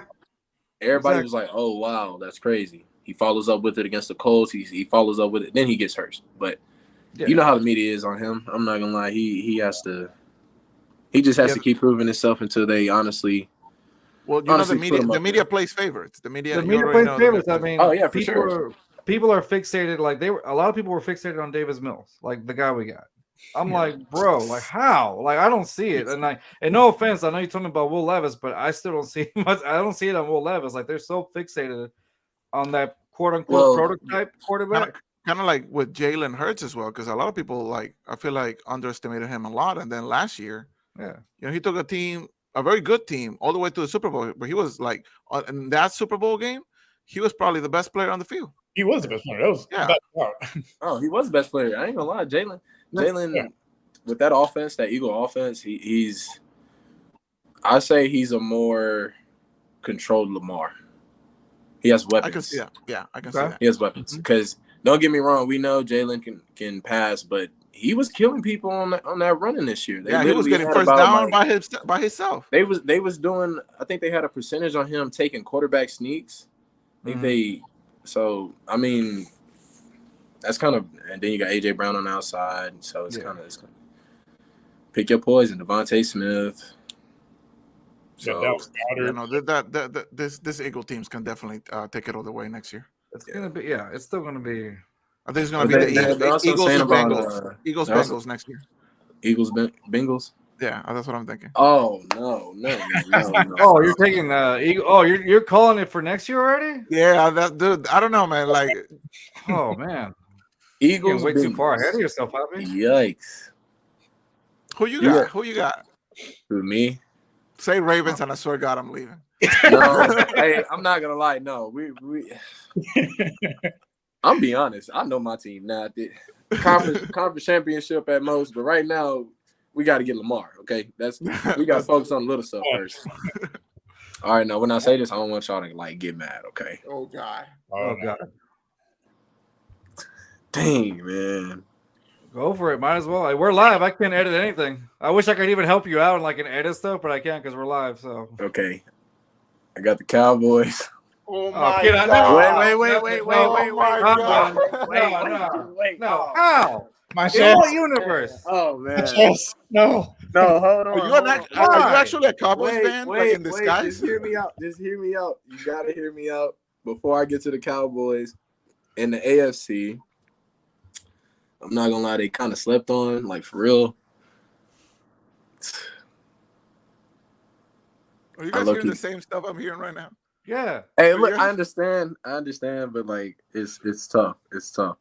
But on paper, everything looks good. It lines up. The Cowboys they have the team. Like they have that. So they just got Stephon Gilmore with Travion Diggs. Travion Diggs actually played his position a little bit more. I say he was a little less aggressive. More, all right, let me do team stuff. We win more games. D-line for the Cowboys is, I ain't gonna lie, they was actually phenomenal. They was actually doing their thing. So that defense was great. Offense, hit or miss. Hit or More miss. misses than hits, but yeah. Yes, Hit or yes, miss. yes. Maybe But- not. Sure. The only reason I say that is because the NFC is kind of weak. It's kind of weak. They and the Eagles, don't get me wrong, like the Cowboys beat them, but the Eagles beat them. And then, that's the only team. And the 49ers going to go there. I ain't gonna lie, the 49ers, you're going to have to see them. That team is, 49ers. yeah. Right now, like the Giants got, to a certain point, but they just added like Darren Waller to them. Giants are cheating because they still got what's his name? Not with Saquon, but there's a receiver. Shepard's coming back, I believe, after his ACL. Yeah. Or he tore something. Just something about the Giants that I just don't trust them. You don't trust them? Yeah, I don't trust Daniel Jones. I'm not gonna lie. Okay. Like yeah, I feel like maybe in a few years he can probably be better, but I feel like right now he's not. No, 2 years. He's been in the league for 5 years already. I'm not Yeah, gonna lie. but- I was about to say But I feel like I don't know, Like like a 10 years. it doesn't feel like the team is really built around him. But I said I feel like he's overhyped for sure. I feel like he's overhyped. Yeah. But I don't think he's as bad as people think. What do you Could be think about better. A-Rod to the Jets? He came in demanding stuff like right away. Yeah, he already gave him a list. Like, I think I he think- can do it. Odell. I think he can bring in Odell. yeah, but does Odell move the needle that much? Like, I don't know. I'm not sure. Oh, Healthy Odell? I think so. Yeah, when's the last time we saw that? yeah, he had a workout though, and everybody was there. I They were don't know. watching Like, it. I believe. it feels very like the Jets to do this. Hey, he's going Like full blood. the Jets are gonna jet kind of a thing. Yeah, They Jets are could Jets. they could Mark Sanchez as give us all that hype, choke and That playoffs. butt fumble thing. Right? If I see A-Rod go into a butt fumble, that's it. That's over. Oh yeah, I ain't gonna lie. I gotta stop watching football for a minute right there. I can't watch no Jets football. No, never again. Yeah. I don't know, man. Aaron Rodgers. I don't know. All right, Billy, hold on for a second because we gotta put in Rios' beer of the week really Okay. quick. So, all right, this is Rios' beer of the week, y'all.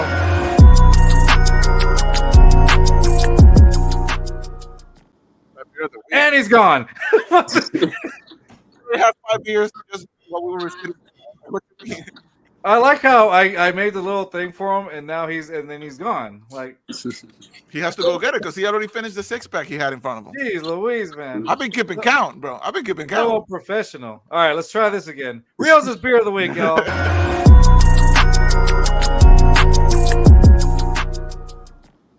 Thank you. I told you give me a second the first time. I didn't hear you.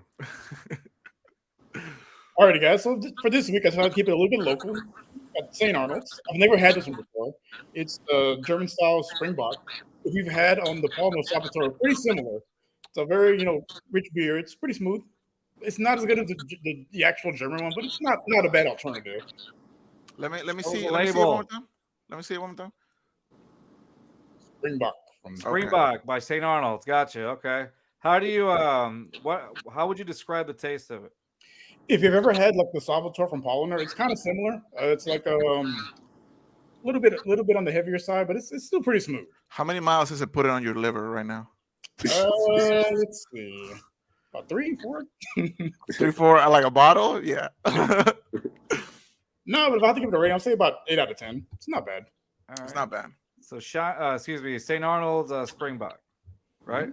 All right, cool. Yeah, We'll if check you it want out. to donate to get Rios a new liver so he can live to his like 50, just hit us up. I want to look more. My guy, the clock is ticking. It's it. We're done. After that, he's only got like 2 more beer of the week left, and that's it. I'm sorry. Oh man, don't Cowboys? do him like that. Cowboys, though, dude. Cowboys? Cowboys, Billy. Okay. Look. That's just one scenario for now. The only reason I say that because that Gilmore signing is definitely a big piece for them. And I would stay in chat, but I ain't gonna lie, I do got to go finish watching film. And once again, thank y'all for having me here. Bro, I hope to keep anytime. seeing y'all, and it's a blessing. I hope everybody keep giving y'all flowers while y'all here because y'all do a lot, and I appreciate y'all so much. Oh, no And once problem. again, happy 1 year. Hey, Thank let you, me brother. show you real Thank quick before you go. This you send me this, and I thought you look like a beast on this one. Okay, this is for your team, really quick. It's your photo. Let me see. Give me 1 second. I got you. Here you go. You ready? I want to show Yes, sir. everybody your photo right there. Billy Wiggins, Southwest Kansas Storm. Look at him. Ah, looks clean. That is clean. I can't believe that guy thinks the Cowboys can actually win this. Billy, is there any way we can get that jersey anywhere? Can we buy it? Yeah, we're actually finna get our website and everything up to get our jersey sales. And this week for our rivalry game, I'm gonna send you the link. It's a pink out game, and you're gonna love those jerseys. All right, Oh, let's I'm go, down, I'm let's down. go, Yeah, man. I would definitely wear. I'd like to rep your jersey name on, dude. Seriously, thank you so much for coming to the show and Thank you for and the hanging support, out with us, dude. man. It's always awesome. Oh, no problem. Thank y'all. We'll let you know though. There's a good possibility that I might put that whole your Cowboys take on TikTok. Just giving you a heads Okay. up. Okay, I'm prepared. I ain't gonna lie. It's cool. Yeah. I'm a rock with it. Bro. I'ma rock with it. Out of here. I'ma bro. rock Get with it. outta here. I All right. believe. I All right, believe. bro. Well, thank you again for coming, and it's always great to have you on the show. And you're part of this. You're part of the Just Fans family. So anytime you want to swing by or you want to talk to us or whatever, I'll also message you also if you ever want to come in. Okay, anytime. You're more Of than welcome. course. Thank y'all. Y'all have a Bro, blessed night. Thank You you, too, brother. bro. Take it Okay, easy. so- All right, he's not invited anymore after the Cowboys. Thing. Cowboys. Cowboys. Cowboys. I don't know what hurt worse, the Cowboys thing or wearing the Golden State shirt. Like, oh. Yeah. I don't Really mind the quick. Golden State thing, but the Cowboys thing is ridiculous. Yeah. All right, really quick. Was that y'all, Roberts in disguise? Like that's why he had to step out. Hey, really quick, y'all. We have a message from H-Town Wheelhouse. He couldn't be here today, but he decided to send us a message straight from spring training. Y'all ready to hear it? Yeah, go for it. All right, check this out. It's pretty cool. 1 second. I heard it earlier, and I figured you guys would like it. All right, here we go. My guy, you ready? Yep. Hey, what's up, H-Town Wheelhouse here. I just want to say a shout out to my guys at Just Fans Podcast celebrating 1 year on the show. Y'all have done a great job. You brought in some big guests. Thank you so much for bringing me on, making me a friend of the show. I definitely love what you guys have going on. The H-Town vibes are killing it. I'm coming to you live from West Palm, from the ballpark at the Palms, and so excited to be a part of the Just Fans Podcast family. So congratulations on 1 year and continued success. Let's get another year. Let's go back to the World Series and win back-to-back titles for the first time since we saw the Yankees do it. Y'all have a good one, and go Stros. Hell yeah, man. Hell Hey, wasn't yeah. that awesome? Back to back, man. Back to tell me. back. Back to back. No, dude, we can definitely do it. We can definitely do it with Javier and Framber Mm. and the bats that we have right now, dude. Space City baseball, bro. Bay City. All right, before we continue, I also got to announce our winner for our $50 Amazon gift card. It's And me. Thank you. It's me, y'all know. Our winner. You got to recount. Our winner retweeted, liked, and is one of our followers as well, just like it's on the post. So we want to give a big shout out to our winner, which will be posted right now. The winner is at Got That OU DNA. Oh, dude, I almost had a stroke reading that. I was like, go to Tunda. What? Got that OU DNA. That's our winner. We'll be sending you out a $50 gift card for Amazon. Thank you for being a follower. Congrats, for brother. liking our post, for retweeting it. We hope you're not a appreciate it. Cowboys fan. As long as you're not a Cowboys fan, I think we're going to be fine. Or a Saints fan, or a Raiders fan, or Yeah. a if Tennessee you're fan, a Cowboys fan, we're taking it back. or a Yankees fan, or a Dodgers fan. No, but got that OU DNA. Thank you for again following us, liking our post, retweeting it. So you got yourself a $50 gift card from the boys of the Just Fans podcast. Thank you so much. All right, another person that I want to give a shout out to is the person who made my jersey. Where's ours? Your jersey. Your face. That's where you can order one actually. From a friend of ours named Emily. So this is her Instagram account, Colma Creative. You can order whatever you like from there. But she made us this. So if you want one of your own Just Fan Podcast jersey, you can customize it. Now I chose a font for this one, but you can obviously choose whatever font you want. You don't even have to make it a Just Fans Podcast jersey. You can make your own jersey. But just hit her up on her Instagram account right there on the screen, Coleman Creative, and she'll take care of you, man. She'll take care of it, and she'll let you know what's up. Shout out to Emily. Where's mine? Mine's Right? too. We go Where's way mine, back. Emily? The audacity. You know how you can reach out right there on that Instagram account. No, I'm reaching out right here. Right? Come on, Emily. She's not watching. I'm an XL. Thank you. XL. I want one. You, Rios. I want one that says Carlos sucks. That's what I want on the back. Do it. All right. So yeah, that's exactly what we're going. So we still have a little bit of time before our next guest shows up, dude. A year. How It's been a year, man. It's been a year. How do we feel about it? For those of you who don't know, I started this thing literally about a year ago when I had COVID. I had nothing to do. I was bored. I couldn't go anywhere. And I just started talking. And that's it. It was awful. It was therapeutic. It was. I think I did like the first episode was like 12 minutes long of me just talking about not The knowing Sean what Watson, right? I think it was like the Sean I think Watson it was the episode. Watson thing. Like we didn't know where he was gonna go. The Correa also. It was not good. It was just me talking. It still isn't, but It still isn't, but it's better. Slightly improved a little bit. Just slightly. It's a little bit improved. Mostly because of me, but So this guy's out for and it's been, I don't know, it's been a good journey. A year, like starting from literally doing a solo, just talking to the universe out there, see whoever listened, and now to the point where we're interviewing guys who've been in the NFL, guys like Billy, guys like Quentin Demps, who used to play for the Texans, Chiefs, Giants, you name it. And we're also talking to prospects, future. Yeah, we're talking to players. NFL prospects, guys that we've had a few prospects on, the guys that could be in your next favorite NFL team. Like that to me is a big step from just talking to myself. I've been fortunate enough to get Poppy on the show, and when we did, even though he sounded like he was super far away on the first episode, he was there. We eventually got it together. We eventually figured it out. Eventually figured it out, and we decided that separation is best. So now we all in our own space, but nonetheless, man, just like having Poppy, just go back and forth, and it just doesn't seem, it's not just me talking. And then, later on with the addition of Rios, who was supposed to be a guest, but he decided to stay. He's a straight puppy that just never left. And, somehow our stupidity blends in, and it's fine. We know Poppy's all the way up here. Rios is Rios. He has a problem. Rios just got on the show as an excuse to just drink.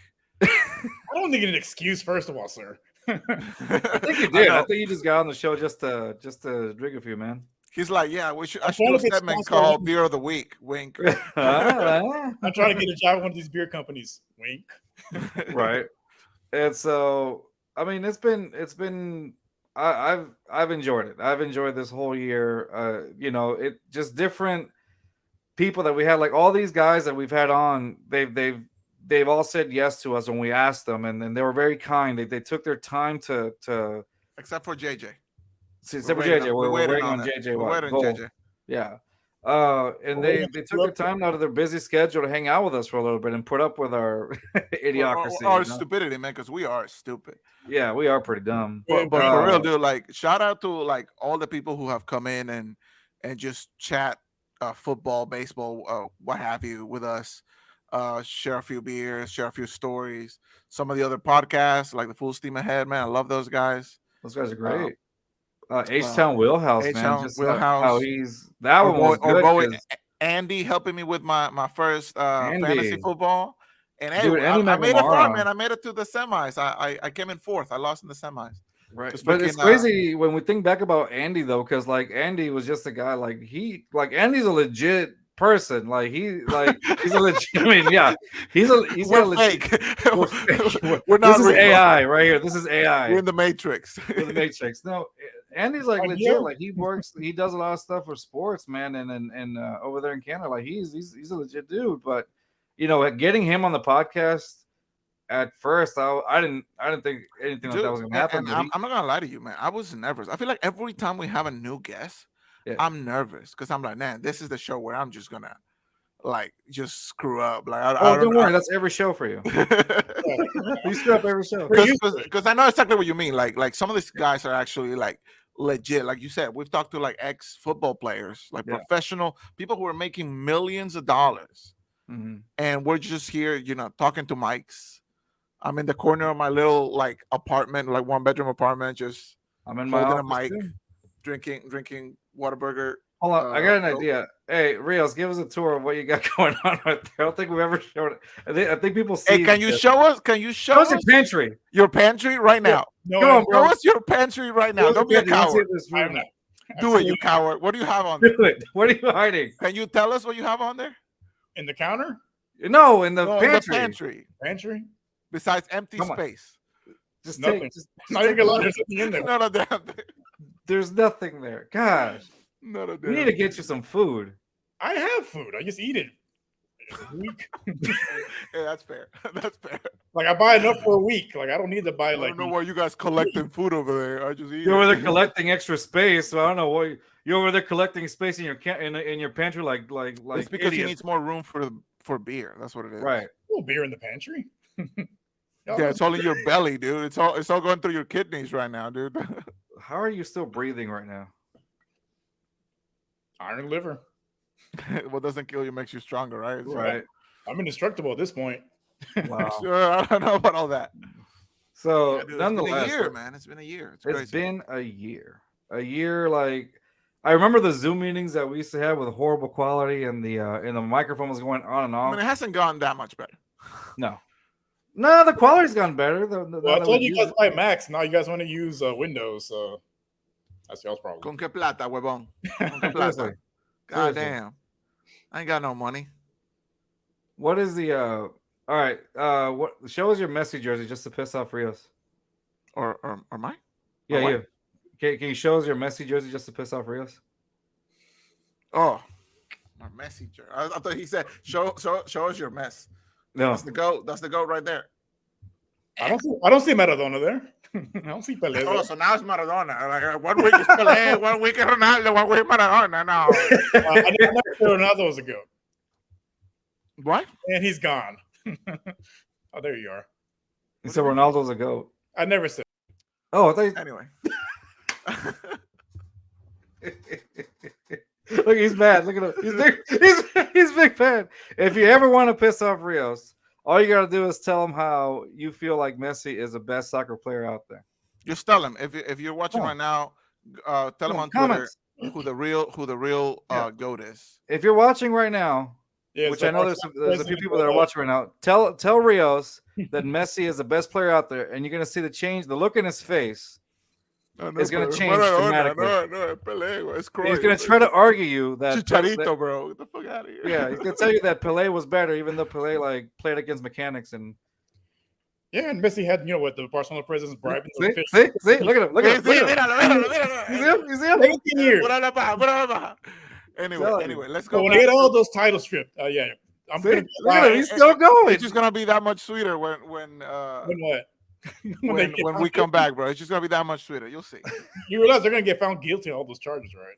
See, look at I that. mean, that's fine. You still 17 know, years. you still know the last time we played, we beat you guys with a shitty ass team. So Jeff says David Beckham, that OG goat. David Beckham. I'll take it. No, I'm just kidding. David Beckham. By the way, Jeff's gonna be on later on. My boy Jeff. My boy Jeff, it's been a minute, man. Right? Jeff, Dude. yeah, it's been a Months. minute with Jeff. That's gonna be fun. But yeah, hold on, really quick. I don't think I've ever shown my. Hold on. Did I ever show y'all my Funko Pop collection? You No. have. You I said don't no, wanna see right? it, Hold though. on. I don't want to see it though. So let's. No, too late. It's going. It's already gone. God damn it. Y'all see it up there? I see Yoda. Oh wait, hold on. Oh, up there. I see books. Oh, there they go. You know how to read, Carlos? Yeah, somehow. That A-Leaf education. We know Somehow all I about found- that. Oh wait, I gotta adjust the camera. What is Jeff saying? Jeff says. That's a soccer, only soccer player I know. Hey, that's okay. That's okay, Jeff. We'll take it. We'll take it, Jeff. Don't worry We'll about take it. it. We'll take it. A for effort, for sure. Yeah, you get. Yeah, man. Oh man. No, dude, it's been quite a ride, dude. Like I've been.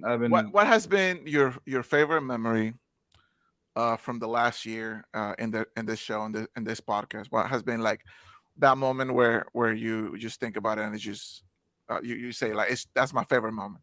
The World Series, the shows we did after beating the Yankees, Those were good. those were good. Those shows With the were- it was brooms, just- like when we were talking to the brooms. Yeah, we were talking to what's his name? Jalen, Jalen. Yeah, we were talking with James Jalen. dude. That Which, by the way, I don't know. Did we ever get back with him? We yes and no. We're working on it, but Okay. nonetheless, dude, it was I'm ready for him. I got all the hats for him. Yeah. Dude, I'm My telling broom's you, still right there. My broom's still right there. those were fun. Those were fun. I think the episodes that we did right after like the games were like the ALCS against the Yankees.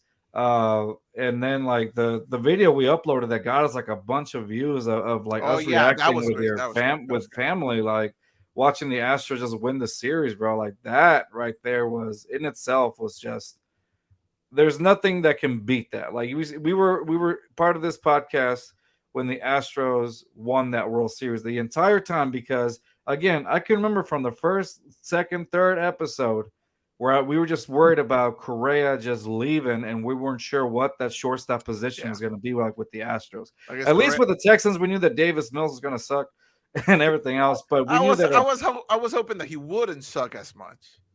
I've But said it. yeah, I you were was- optimistic. I was proven wrong 100%. Yeah. And so I think that was one of my best memories is just watching the Astros just win it, you know, all from the beginning of the season, not knowing what was going to happen, to just watching this team, become what it became, and then finally winning the series at the end, and us recording after those games. Sometimes real sober, sometimes not. Never, I was never sober in any of those. What are you talking about? Dude, I wish I would have been in the one where like he got so drunk he took his shirt off We and could not air that. one. put the wrong not- like We like could not shirt. air that one. It is long locked up in a vault. Oh yeah, you edited it, right? You took it No, out. I completely took that one off. I was like, nope, You took it out. That's probably smart. Nobody wants to see that. nobody Pasty wants to ass see. chest. Yeah, it was like, nope, I'm not doing that. But that was. Hey, that was fun. but hey, I commend you, sir. I commend you. It was well deserved. Well deserved. Yeah, boys, it's been great. Like for a year, and I'm excited to see what this second year brings and what We're we gonna can get do with JJ. this We club. already rumors say Rumors say, yeah, the Vegas odds. The odds at Vegas. Listen. They say that it's between JJ and Michael Jordan. One of those two. got it. Yeah, Michael Jordan's gonna exactly. He's gonna. Somebody's like, you know what I need to do? I need to talk to those guys from the Just Fans podcast. I want that Reels guy to recommend me a beer. And now we got the John Cena follow, bro. Dude, that was cool. Johnson. I mean, but then again, he follows everybody though. Yeah, he does follow like 500,000 people, but Still, we're in the half but million. we're part of that 500,000 people. And I'll take Hey, exactly. So, I mean, that to me, that's awesome. Well, hopefully I can get on ESPN again. That was pretty fun. Oh that- yeah, yeah, you got you on can do that. ESPN this year too, Twice. Not once, but twice. twice. How was that experience? Even though you couldn't promote us. I was the first time I was super nervous. Like I went to You should Cobos. learn Morse code and just like knock on the table next time you're in there. No, but like I went to Cobos and we had a few shots, to calm the nerves a little bit, and I was good after that. We still need to get Cobos on here so we can talk some baseball, some Texans. That'll be good. Oh yeah, because he has the space for it. He has a little soundproof thing by the stage where people record. So one of these days we'll get all together and have a show there. Yeah, I mean, even if we have to do it through Zoom, that like I just want to hear what he thinks. Like as a because he represents H Town, like through and through, 100%, right? So, I mean, that's the go-to spot to go to after Astros games. Like that's one of the go-to spots. Dynamo, everything. Like, dude, I really hope the Dynamo are better this year, man. They need to be because I can't take it. I can't take it, man. It's tough. Like I already have it with the Rockets sucking so much and the Texans being mediocre. Like the Astros can't carry this city alone, man. We need. Well, the Roughnecks are doing. They're actually doing undefeated. The Roughnecks undefeated 4-0. The Washington Defenders are also 4-0. Yeah. So I feel like I guess we're the two teams to beat in this league. So I feel like that's the most anticipated game. Yeah. Yeah. We still need to go to a Roughneck game. We need to. Who do you guys have winning this whole thing? Is it Roughnecks? 100%, right? We're gonna go with Roughnecks, but who's the other team that's actually that's coming in pretty hot? The Defenders. The Defenders. Defenders, right? The ones with the worst uniforms. Yeah. They play hard because they wear in that uniform. Like, I don't know, man. Them like what is it like Battle Dragons or whatever the hell? Seattle? Yeah, those I don't like those uniforms. Like I don't know. Like I feel like I liked them at first, and now I'm just like maybe not. What do you guys think of the white jerseys that the Roughnecks had the other day? I feel like those are a lot better than the I like those better than the other ones. Overall, I don't really like the design. I wouldn't buy a jersey. I'd buy a shirt for sure or a hat, but the jersey, I don't know. We have the best logo. We have the best logo too. I'm just not a fan of Under Armour, period. Is it because of Steph Curry? Is it? Actually, no, not really. Is it because of The Rock? I like The Rock. I like The Rock's the bull. I can't stand Steph Curry, but my hatred for Under Armour doesn't have anything to do with that. I just don't like their designs. It's just very. I don't know. Some of the shoes are actually kind of clean, not like to the level of like some of the Nike stuff. Because Nike got some every now and again they'll drop a stinker. Yeah, they will. Same with Adidas. I feel like Adidas is like too basic sometimes, but that's why I stick to Jordans. You can't go wrong with a classic. Oh man, some Jordans. Well, I don't buy every pair, but yeah, the iconic. Right. I have them all. All right, y'all. We got another guest coming up. You might have seen him at in one of our shows before. My dude here has interviewed people the likes of Jose Altuve, JJ Watt, Alex Bregman, McCullers, just to name a few. Y'all give it up for just a few. Just a few. What's up, Mano? How's it going, bud? Hey, what's up, How man? are you guys doing? Hey, man. Good, man. I'm glad good, to have man. you back on, dude. How's it been? Yeah. How you been? Yeah, thanks for the invite, man. Really appreciate it. Yeah, everything's been going really good on spring break this week. So thanks for fitting me in. Same, man. That's what I'm saying. What is that? Spring break. What is that? What's this?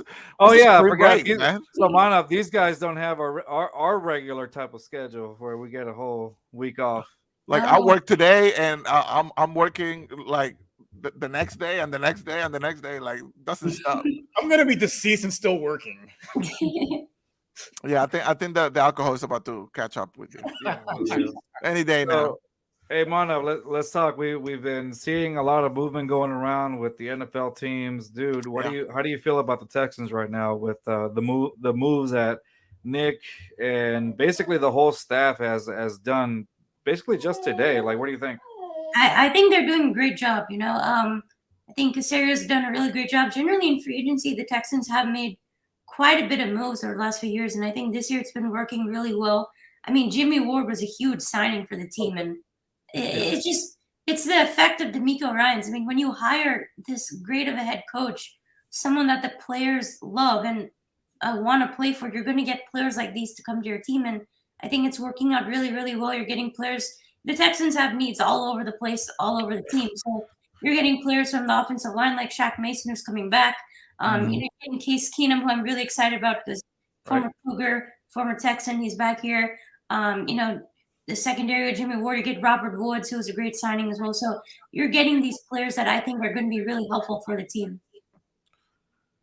Yeah, man, that's exactly what I'm looking for. Like a lot when we got D'Amico Ryans, I just felt like it was gonna the cult. I know I hate saying the word culture because of we were like embedded with it, but legitimately now I feel like the culture is changing. Different. It feels different. It feels like now I can be proud to carry this team on my back. Like just I want to show it off. I want to say, yeah, I'm a Texans fan. Like now I feel proud to say it, but before I'm like, no, I still need to see how it translates on the field. Right. I mean, I get it. Need to see it on the field. These are the steps that you take in order for it to translate on the field. You know, like these moves, like I said with D'Amico, like these players, they respect the heck out of them. They want to play for a guy like D'Amico. They do that. And like you said, Jimmy Ward was a great signing. We got, that it's basically a no-fly zone back there right now. Yeah. It's a no-fly zone. Yeah, like the secondary looks scary now. Like it actually looks like more than competent, right? Mm-hmm. And I feel like if making some moves on the offense, getting the quarterback that we want, which by the way, what do you think about the draft coming up? Yeah, I mean, this is such a huge decision at number 2. I mean, it's just so hard to choose the right guy. I mean, Caserio has to get it right, of course. Otherwise, I would think McNair would fire him if he doesn't get this decision right eventually. But at this point, I really like Will Anderson at 2, but I mean, you want to get a quarterback as well because, I'm kind of getting impatient. We want to have that guy as a quarterback, but, maybe the right decision is to wait another year and get Will Anderson. I don't know. But, my quarterback, if they were to get one, is CJ Stroud. I like him. I think Bryce Young's going number 1. I think that's why the Panthers traded up. And if you're going to get a quarterback, I think it should be CJ Stroud. I just like what I've seen from him. I think, he's just someone that I think the Texans can develop, and I think he would be good. But it's tough because Will Anderson is such a great player at number 2. You're getting someone high quality off the edge, and I think it's a really tough choice. But I think whatever choice Nick Caserio makes would be the correct one because I think it's really, really hard for just fans to, choose. But I feel like a GM would have better understanding. So, I mean, I trust whatever Nick would choose at this point. I don't. Bryce Young, please. I'll take it. No, but I see your point, though. Like I do see that right now we're almost like stuck in a like, who are they going to go with? Even though like to me, with the restructuring of the O-line, with getting Shaq Mason, with getting these little pieces, to me it feels like it's going to be a quarterback that they go after. They have to. But it just seems that way. However, you still don't know until we're on the clock, until we actually made that choice. Are we even sure like what the Panthers want at this point? Because it doesn't seem like nobody's sure. I mean, there were reports that they were really into CJ Stroud. Yeah, I don't know. I think it's a quarterback.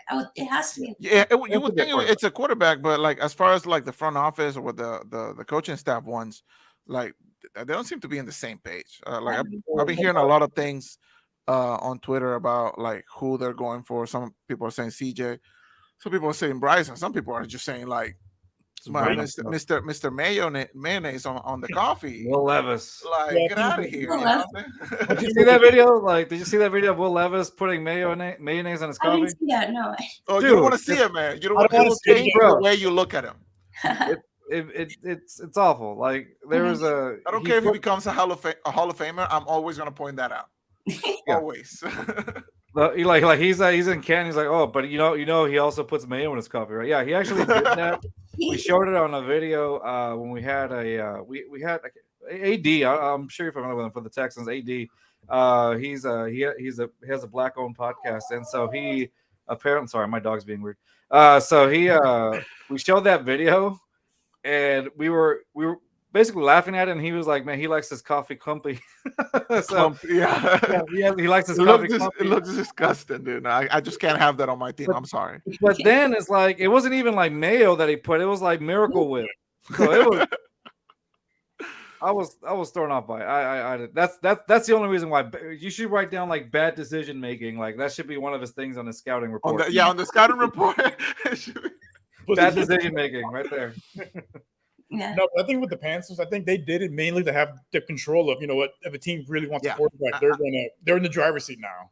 I feel like they give up a lot for that though. Yeah, a lot. Because Yeah. like the number 9 pick is not a bad pick for them. Like they could have traded to like the top 3, top 4 without having to give out like basically like they gave out what 2 firsts. Well, just keep in mind, like what they gave up, they're going to expect even more in return. And if they don't, they can get whoever they want. But still, I think they did that, you know, again, to be in the driver's seat, where the Texans were the entire damn season until Davis Mills decided to win the game finally. I feel like the winner for that trade is 100% Chicago. Yeah, I agree. I feel like 100% like they're gonna be so much better next year. Yeah. And I feel like Justin Fields, if they can make the right moves for him, I feel like he's actually gonna start to showcase the actual talent that he's got and why they decided to go with him. Because like a lot of people like on TV and whatnot, they were saying like maybe Justin Fields is not that guy. You know, they should go for a quarterback or whatever. And I'm like, dude, Justin Fields, like, Yeah. He's never had weapons. His number one receiver has been Daryl Mooney. exactly. So now you know with the moves they're making, I feel like the Bears are only gonna get better. They got DJ Moore and they still got a first round pick. Like, yeah. Exactly. Like I said, the number 9 pick, and then you know next year they get another first rounder from the Panthers, and the Panthers even if they get whoever it is that they want, doesn't mean that they're gonna be good. Mm-hmm. Yeah. So I don't know, man. As far as the Texans go, I'll take Bryce Young all day. I cannot wait another year. I cannot watch Mills run this offense. You'd be pleased to see him then, I would think. Like, I don't know. I just don't want to see it, man. I need a hard reset on it and get into Miko. You know, all the moves as far as the coaching staff goes. I just want it to start all over. I just want to start from the beginning, and I feel like the draft picks we got last year, I feel like those have been pretty solid for the most part, and I feel like come draft night, right after that, this team is going to look a lot different. And if we can get maybe 1 or 2 people like in free agency, like just a few, like patch a few holes that we have. I don't know, man. I'm getting more and more. I started to believe more and more on this team, which I know it's gonna suck for me when we're like in week 5, Let your hopes up, or whatever. buddy. Let your hopes up. I don't know, man. I don't know. Like we said, what did we say last week? We're agreeing on around 6 wins we can get this year. I feel like if we get any more than that, like what would be our record this upcoming season? I was optimistic. I was like, 7-8 wins. 7 and 10, I don't know. 7 and 10, dude. If we get any more than 7, that's really like good. I'm gonna be expecting to be actually competitive the year afterwards. Yeah, the year after, yes. Yeah. So we also got a pretty easy schedule. I mean, easier schedule this year, right, than we did the last season. We played the NFC South and we played the AFC North. Well, the offseason isn't over yet, so you have no idea how these teams are gonna look like come week 1, man, because there's a lot of movement going on. Yeah. What do you think? What do you think about Rodgers going to the Jets? What are your thoughts on that? Was it confirmed? It's like almost. It's like it's basic. Right at the finish line. Yeah, What? I mean, that's crazy. I mean, that's like a big move. I think Alan Lazard also went to the Jets too. So Yeah. I mean, Rodgers literally getting what he wants, but I feel like I this don't is know. I feel like this is the move that he should have done like 2-3 years ago. Probably, yeah. I Yeah, mean, I feel like it's a little too late. Unless they go full like Rams and they just try to get every single free agent out there and just go 100% win now Give us mode. the future. Yeah, like, but I don't know. I don't know if Rodgers is that guy anymore. yeah, even I don't know. I think it's too late. It just doesn't look the same. Yeah, Can't believe they don't believe in Zach Wilson, man. He doesn't have that dog in him anymore. He doesn't have that dog in him. That's Real's his hero right there. Used to be. He let me down. he let all of the Jets fans down. That's fine. What about the Astros? How are you feeling about the Astros, Mano? Yeah, feeling great. I mean, I think the team is just. I feel like everything just feels good about the Astros. Like I'm not like. Yeah, I know. We're like we're World Series champ, just gonna run it back. It just feels great. Obviously losing Yuli was, sad, but I think Abreu is going to be really good at the spot, so I think they'll be fine. And I think with the pitch clock, Altuve's got to get used to it. He's playing the World Baseball Classic where they don't have it, so he's gonna have to come back and get used to all that. But yeah, I mean, I think they'll be fine. I think once again they're looking like a really great team even without Verlander and McCullers for the start of the season. I mean, they're still loaded, with guys, and Javier's. I think he's their best pitcher, so I think they're looking really good right now. Are you watching the World Baseball Classic right now? I mean, I do watch a little bit. I mean, I've watched some Venezuela because Hell yeah. Yeah. Hell yeah. Yeah, sure. No Papi's from Venezuela, so he's all super proud right now. Yeah, I mean, I'm rooting for them, besides USA. So. Let's go, man. That's the only thing we're good at, bro. That's the only thing we're good at. that and rigging elections. That's all the only thing we're good at, man. Actually, I like your food. Your arepas are pretty good. Our food is amazing. But our baseball is better. If you've never had Venezuelan food, it's amazing. I will say this. Oh, it It's is. great. No, but that's chef kiss, man. Chef's kiss. Yeah. No, No, man. but yeah, the Astros. It's so funny, like you said, like the Astros are like your saving grace that makes you feel good about sports in Houston. Yeah. You're looking at the Texans, you're like, maybe, and then Maybe in a few years. we maybe can- But we do have one other team. It's called the Cougars. Dude. Forget about them, yeah. Have you Number made your one. bracket yet? Yeah. Yeah, I mean, I did, but obviously. Do you have Houston going all the way? Yeah, I mean, obviously, right? I like how he said, I was like, yeah, you idiot. What do you expect? Dude, because I mean, I go there. So March Madness, bro, it's never who you think it's gonna be. Ever. I know it's never that, but There's always this Cinderella team that just they're like number 32 and they make it to like the final four. I'm like, what? Like who is this school? Yeah, when I made my first bracket and I was like, dude, there's no way. Like I had like the final four is like the 1 and 2 seed, I'm like, no, there's no way. This never happens. Like I had to redo it. I had like a 12 seed going to the final four, and I'm like, okay, maybe I can see this if everything works out. I'm looking at the advanced stats and like who's got the better defense, because I feel like defense comes in clutch in one elimination games. So. yeah. Every year I make a bracket, and every year the first week it's brutal. Oh yeah, I've never gone like the first round correct ever. No, there's always that one team that's ruined. Yeah. No, for me, there's like 5. I get like 5 or 6 games wrong, and I'm like, dude, why even do this? Why do I even do Right. this? There's no point of this, just to self-defeat. But Yeah, yeah, man. we do it every year. Yeah, but if U of H can actually like win the whole thing, dude, Dude, that'd be amazing. That's That'd like a be dream, man. amazing. That'd be amazing. Yeah, 'cause the final four is here in Houston, so I know it's I'm gonna find a way to get one of these games. If I can get a sponsor, wink. Watching. Dude, that would be wild, dude. A Final Wait. Four game here, like. Dude, are you like try winking again? Sorry, I just realized like try winking again. Your eyes are like halfway closed. Dude, That's how much he's you like didn't 8 wink. beers down by this point, bro. Just cut him a break. Rios is like, I don't know how he's hanging on. I don't either. Jeez, man. All right, get some help. No, that's cool, man. No, yeah, that's like I said, we have some optimism with our team, so that's a good thing. That's a good sign. At least we're not the Titans. So that's Amen. good. Amen. Amen. Imagine being a Titans fan, dude. How bad is Our- that? the reason we're saying this because our next guest is a Titans. Imagine fan. being from Tennessee. Imagine living there. Ew. Anyway, yeah, no, dude, exactly. Manav, I want to thank you, dude, for joining us today. Like, I appreciate you. We gotta taking the have time. you back before the Astro season starts, Oh, For yeah, sure, yeah, I'd love to, definitely. Big or time, like yeah. even right after Venezuela win the World Baseball Classic. We gotta have you back. Too. I'm gonna be like Rios. I'm gonna be like 12 beers down by the time we. halfway unconscious and all that. Yeah. No, Manav, again, thank you for taking the time and for coming on the show. And thank you for, when we started this, the whole point is we're celebrating a year. And you were one of those guys that we were just like shocked that, oh, wow, you actually accepted He coming actually here. said Big yes. mistake. Yeah, he actually said Like yes. big mistake, Manav. No, I'm kidding. No, but it was great, like to have you on the show the first time. We had a lot of fun, and I hope that we can we continue to bring you on and just hang out with us for a while. Once the either the draft, the Astros start playing, just with more stuff with sports here comes along, and maybe even after, hopefully U of H wins the whole thing. Yeah, we'll see. Yeah, man. But again, thank you, Manav, for joining us. And y'all check out Manav at MGS Sports Talk, and of course his YouTube channel as well. Great stuff. He's had some great interviews with JJ Watt, Jose Altuve, With Lance everybody you McCullers. can think of.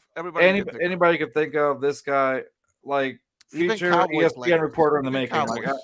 I see this guy on TV and be like, you know what? We had him on our show. Like that was. But thank you, man. Again, overall, thank you for coming by. Appreciate it. No, thank you guys for the invite. You know, I always have a blast with you guys. So I really appreciate it. Thanks for all the support. So thank you. Oh, no problem. Always, dude. man. We're gonna have you next time, bro. Yeah, Yeah, for sure. thank Thanks you. for being part of the Just Fans family, dude. Appreciate you. Of course, always. Thank you. All right, guys. brother. Bye-bye. All right, Bye. Take it easy, bro. All right. Our next guest is from Tennessee. Oh, you know what? Let's just skip over. No, he's a great friend. We love having this guy on because we try to stick to one thing and we all go through different directions. Ladies and gentlemen, you know him as Mr. First Down. Come on in, Mr. First Down. How you doing, bud? Gentlemen, Rios, how are you? Hey.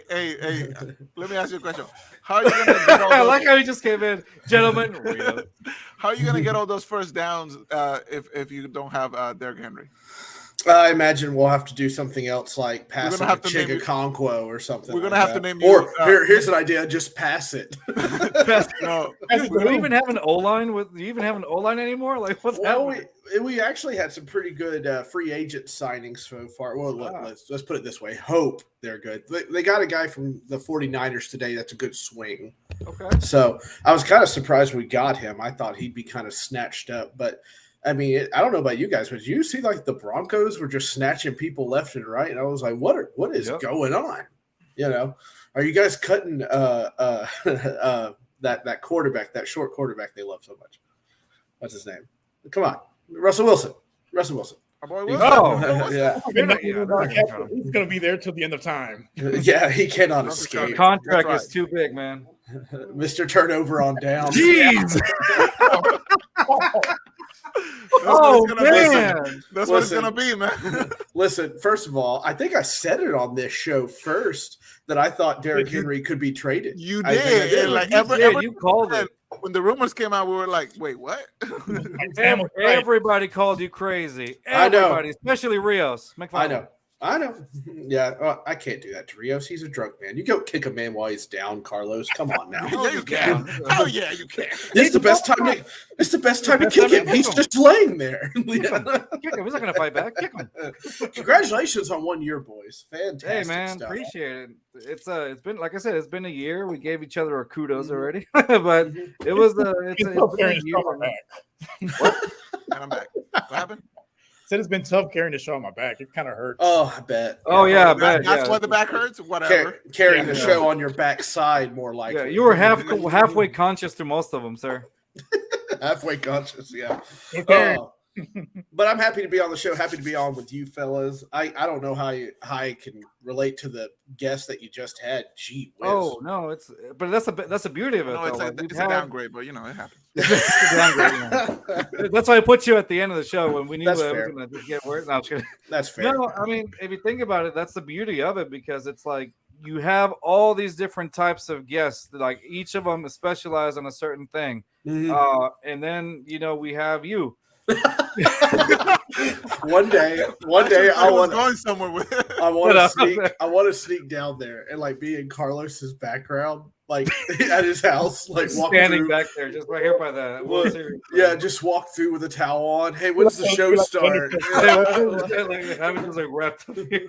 Just walk behind like the Undertaker. It'd be like, hey man, you're out of toilet paper. Yeah. Man, there's no more Hey, toilet bro, paper. like rubbing my stomach, like you're out of milk, bro. You're out of toilet paper and somebody clogged the toilet back there. I don't know. Yeah, That is bro. my restroom back there. Hey, by the way. there was like this vase thing. And it looked like it had ashes in it. I don't know. I dropped it. Anyway, I'll buy you a new one. Oh man, so it's been like I said, it's been a great journey, and and I was going somewhere with that. Like we have different podcasts, different people that do different things come on our show, and then it's just fun talking to them. Oh yeah, it's been an experience. Like I said, we always say this: we wouldn't have met you or like that without Dan. Dan was a big part of this as well, part of our growth. Dan the man. And so at the end, towards the end of this, we're gonna show. I had an interview with Dan because our schedule. We were supposed to be all three of us, but our scheduling wasn't. There you go, Dan the man. Yes. It just didn't.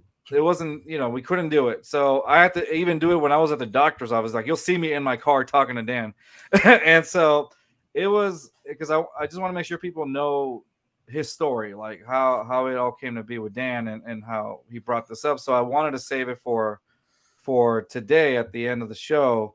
And he can't be here at the moment for this, for this, but it's always great that he's a big supporter and he was here watching as much as he could. And so I feel like he brought us all together. He was a big integral part of that. We've met some really cool people because of it. He did. Yeah, no, he did. I remember when I was first getting started in this, I was just appearing on random shows here and there. Y'all's was the first one I appeared on. Oh, was it really? Yeah. My crazy ass, You were in the car. I remember that. Yeah, I was in the car. Like my wife's just driving. Like, I'll get us. Yeah, I remember that. Like, the twin girls were just yelling in the background. Shut up! Daddy's drinking. No. Daddy loves you both. Put down the whiskey. That's for Daddy. Right. And just like that, gentlemen, I have a son on the way. Just like that. I know. I was gonna say, congratulations, hey. Mr. No Days Off. I'm keeping him away from Rios. Everybody comes in. I'm like, hi, Poppy. Hi, Carl. Oh, hey, Rios. Here. Take my kid. Dude, I'm so jealous of is that your kid? Oh, thank you. Oh, no. Don't worry. When we get Jeff in here, I want you to stay in, Mr. First Down. Okay. When we get Jeff in here, he's the guy that we had on before. Oh, that beard. Oh, is that beard? Oh, is it the Denver guy, right? No, he's from the Denver guy. Yeah, his was like. Yeah, it was like stacked. Well, Jeff, when he was with us at one point, and Jeff, if you're hearing us, you can come in now because you're like the next guest from so if you want to come in and hang out, come on in. The price is right. Come on down. Come on down. So if you can hear us, Jeff, come on in. Yeah, I've actually tried the beard. Huh? I've actually tried to grow this for many, many years, and it's always failed. And this is the one it took. Maybe it was just time for my midlife crisis. I'm not exactly sure. How long did it take you to for grow my that? midlife crisis, bro? About a month. A month. Mm-hmm. That's a month. That's a month. Rios has been like that for like 2 years. This is 28 years, man. Well, when Rios' balls drop, then he'll get it. Okay. Damn. Maybe wow. Maybe when you're 60, Rios. Maybe when you're 104, Rios. I think all that malt liquor is keeping it. It's all the oils. I kid. I love Rios. I don't. I know Carlos have our weird like frenemy, but we like love each other thing going on. But nothing's gonna happen like a CW show till like season 3, and then like we'll break up. But nobody's gonna be watching by season 3. Yeah, that's right. Everybody's out. We gotta spice things up. Carlos is gonna leave you, and I'm just gonna shattered and broken. I'm gonna burn down the house. But. I don't know. You know how these stupid ass shows are. That's true. What is up with y'all's exes? Every time I get on here, I hear I know, right? It's always like a therapy. And I'm like, I'm like 4 beers down, bro. Come on. Like, honest to God, I could be like, so I had to pull my gun on him, and I was like, hey, get the fuck out of my yard. You're like, yeah, it reminds me of my ex. So I'm like, what? What are y'all doing? What's going on down there in Texas? Hey, going back to Texas, live in Texas. That's right. Sweet Eileen and Abilene. Going back to football a little bit. Jumping around Derrick Henry, what do you hope to get back from that? If we trade him, because remember, there are 2 different wordings here. Shopping around means I'm taking the player going like a guy behind an alley going, hey, man, you want to get you want some Henry, bro? Yeah, you want some Henry, bro? Yeah. And then there's listening to offers, which means you can call in and do whatever. Now, look, they're listening to offers for everybody. You're in cap hell. We were negative $27 million at the start. Jeez. And, you cut Taylor Lewan, you cut Randy Bullock, the kicker, and you cut Zach Cunningham and all these guys. And it only netted you $12 million of under the cap space. Zach So Cunningham. then, yeah, Is that Zach, right, one? yeah. He couldn't stay healthy. He kept dislocating his elbow or something. I don't know. My cousin used to babysit What his a dog. chump. Yeah. Fun, He used to fun babysit- fact: my cousin used to babysit his dog. Yes, Carlos, you're famous. We get it. Anyway. Yes, I'm all out of dear. cookies, Carlos. I'm sorry. So, I took them all. but like, if you're asking me what I take for him, I mean, you take his salary in a third or something like that, I'll take it. I mean, unfortunately, running backs are just not valued anymore. Yeah, they're Like not, seriously, even if it's Derrick Henry, you're not going to get a lot for him, and people tend to forget that. But anyway, so it barely sneaks out there. Like Mike Silver, like sends out a tweet because he hobnobs with everybody down at the combine. Hobnobs is a fun word, and Wow. Sounds yeah, dirty. you wonder. Just Hobnob. dirty enough, like our name. Well, gonna take her back, get a little hobnobbing. But anyway, I think I've heard that before. I'm just waiting for my wife to walk through the back of this door and just slap. We're not telling you about hobnobbing. Yeah. Can we have your wife on the show? Absolutely not. Anyway, so but Okay, my yeah. producer won't ever show up either. Yeah, I know. She just makes cool ass intros. Anyway, but the You heard that, babe? You got credit for making a cool intro. I watched it. It was great. I was there. Flip me off. It's As okay. you should. You deserve it. I don't know if y'all saw me backstage. You're talking shit, and I gave you the double birdie. I was like, damn. You know? We saw you pop in, and I was like, oh, we gotta let him have it. I know. You got this little smirk, and you're like, the microphone's right here. You're like, I'm gonna fuck him up. Going in, man. I'm just gonna let him. But yes, everybody. I think we should. I think I told you guys this. I was outside Baptist Sports Park, pretty much ringing the bell. The end is nigh. Can't you feel it? Like the crazy person, and it is. The window is shut. 2023 is going to be a tough year. And now maybe Mike Vrabel works his mojo and you can get something out of it. But there is so much you have to rebuild on this O-line. Yeah. And there's so the whole thing, like the whole offense. What's the timeline you think? You think in the next 5 years you guys are back into like a competitive team, like a winning team, or 3 to 5? I mean, things can happen, right? Because in 2024 we have like $180 million of cap space in 2024. It's just this year with all the contracts is expiring, and that's what's killing you. So, like, if 2024 comes along and Rand Carthon starts flipping bills up in the air like crazy, he could probably grab some people. But I'll tell you this: I will say this about 2023. If we all know Mike Vrabel, I think we do pretty well. Yeah, is that he's not just going to roll over and die. He's just not going to do it. Now, like he will. I purely think just because of his tenacity or his one eyebrow scowl will get us to like mediocrity over like total suckage. You know what I mean? Yeah, you don't want to be like the Texans. You don't want to don't dish your own team. Stop it. Anyway. I'll stop when they stop sucking. You're We going did to do it you're for getting 3 whole better. years. I think we're good. Yeah, no, I think you're good. I think this is great. You got the coach, right? You got the coach. You're getting the players. You got the Shaq, which is terrific. You know, yeah, I call him the Shaq. I can't stop, and every time I do, I see his name Shaq. I'm like, love Shaq, baby, love Shaq. You can't. You wonder why we are off topic so much. So yeah, I don't. How we can make it more obvious that he's from Tennessee. Yeah. You want me to go meet you want me to grab my cousin wife real quick? Or, I'm just kidding. That's Kentucky. I'm just kidding. That's Alabama. Yeah, Alabama. It's all relative down here. What y'all doing down here? Oh my god. Carlos is gonna come down. We're gonna go back the way you came. Back the way you came.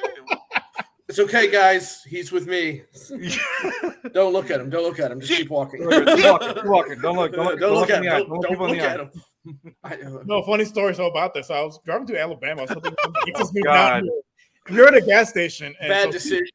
He's kind of darker skinned, and we were at the getting gas, and these guys were looking at us like, "Y'all ain't from around here, is y'all?" I'm like, "Is y'all?" Is y'all? No, you're like, damn right. Dude, that's fucking great. Why? But like, no, you gonna come to a party? Like, oh, yeah, sure. Oh, Rios. No. No. Don't do that, He Rios. woke up. Oh, we didn't go. We didn't He go. woke up naked 2 weeks later. Yeah, we found Rios somewhere in the Ozarks, just floating downriver, in a inner tube. I was like, send me the address. Like, yeah, we're not going. Yeah, no, that's Whatever just- the actress said, go the opposite way. Anybody that offers you to party that just says you boys are not from around here is probably not a good idea. You end up in the news, bro. Yeah, bro. He goes like, I have an offering. I mean, I have some guys here at the party. You don't have any weapons on you, do you, boys? That's good. That's real good. That's real good. Come Yeah. on in. Don't y'all miss See, it when we they- were when talking this- about football, right? Yeah, when this Yeah, was what we're about talking about. sport, There's football. Do you guys feel good about this season, or do you think it'll be like one of these things where you get to mediocrity and then you take the next step? And then, Yeah. you know. I think it's exactly that. I think this year's another losing season, but at least I hope that we're gonna look better while doing it. Mhm. And next year we're probably gonna get like a good round draft pick as well. So I feel like the rebuild is far from over. No, It's, yeah, it's far from over. Yeah. So I Same feel here. like we can't be any worse than we were last year. I Yeah. say we get the quarterback, and then in next draft, 2 first rounders and a second rounder to get Marvin Harrison Jr. Is he from Texas, Rios? Is this one of your Texas He connections? plays at Ohio State. Okay. Oh, I'm just letting you know because, like, he's consensus, like he's gonna be a top 3 pick. So I would sure, both first rounders and a second rounder to move up and get him. I feel but like every podcast is like, this guy once got drunk and pissed on the sidewalk in Texas. We have to root for him. Like, it's like, damn right we do. Because that's what Reels would want. yeah, I was waiting for Rios to go piss on the sidewalk. Reminds me of my ex-girlfriend. No, man. Like, there's no way we're any worse than last year, and No, I our don't think defense so. is pretty solid. So You'll we steal 2. I think you steal 2 games. Like, you'll have more wins, but there'll be Oh, I somebody see. you're I see what supposed to you're saying. lose. Yeah, yeah. Yeah, there'll be somebody you're supposed to lose, and then you'll just like win. like the last like second like boat like race. that Dallas game last year. I feel like We should have won. this year we could Should have won yeah. that one. Speaking You of really which, should have. still need to wear the Dallas jersey, so we haven't forgotten. Yeah, you do need to wear that Dallas Cowboy. Oh, you kicked him. All right. By the way, right now, remember how y'all boys were talking about Alabama? Yeah. We got my boy Jeffrey from Alabama. There he Oh is. shit. Well, time to go. We were only talking. Hey, yeah. What's all this Alabama talk going on? What's happening here? Nothing, sir. Everything's great. You want to go to a party? We're good. There's nothing wrong with Alabama. Great weather. What? Not being sweaty all year round. Luckily, I was able to tell my cousin wife to stay quiet while I recorded this. For the record, I was using Kentucky in that example, not Alabama. I'm sure we have a few down here too. Yeah, What to say about the beard? yeah, it's a terrific beard. Look at it. Oh, thank you. Yeah, This is the beard content, like the podcast. Yeah. Look at that beard. Like God. beard. We Like got- hold on. Let's put them in order. Hold on, Bobby. Hold on. You're first. Yeah, I trimmed not too long ago. So. Let's go with Rios here. Okay. You want me to curl up? Okay. You want me to curl up the mustache? Okay, yeah, I can. Oh yeah. It's a straight like from the smallest amount to like now to like the less of the beard to the most beard. To the majestic Hey, beard. but you give me a month and I'm still gonna look like this. You condition. I conditioned this for the first time this week, and I was like, I have a beard. I'm gonna use beard conditioner and whatnot. Thing puffs up like a fro in the mornings. Like, Oh, yeah. Yeah. I wouldn't know what that's like. So Jeff, liar. hey Jeff, so you were with us. I think when we were just still recording in audio, we weren't even doing the YouTube stuff. And I know that you were also doing your podcast as well. Sponsor me. Dr. Pepper. Yeah, so you were doing your podcast as well, like Jeff. Oh, look, he's actually drinking Dr. Pepper as well. Oh, dude. Sponsor me. Dude, that's hilarious. Sponsor me. All right, I know we just met and stuff, but I'm coming to your party. Hold on a second. Saying that. And so You can both take your cousin wives.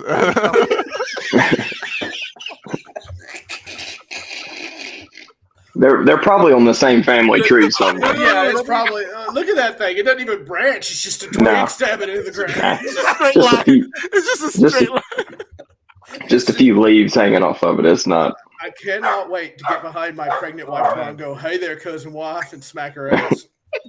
Let us know how that goes. I will get smacked, but Dude, there'll be that brief moment of yeah. Yeah. I hope it's worth So- it. And couch.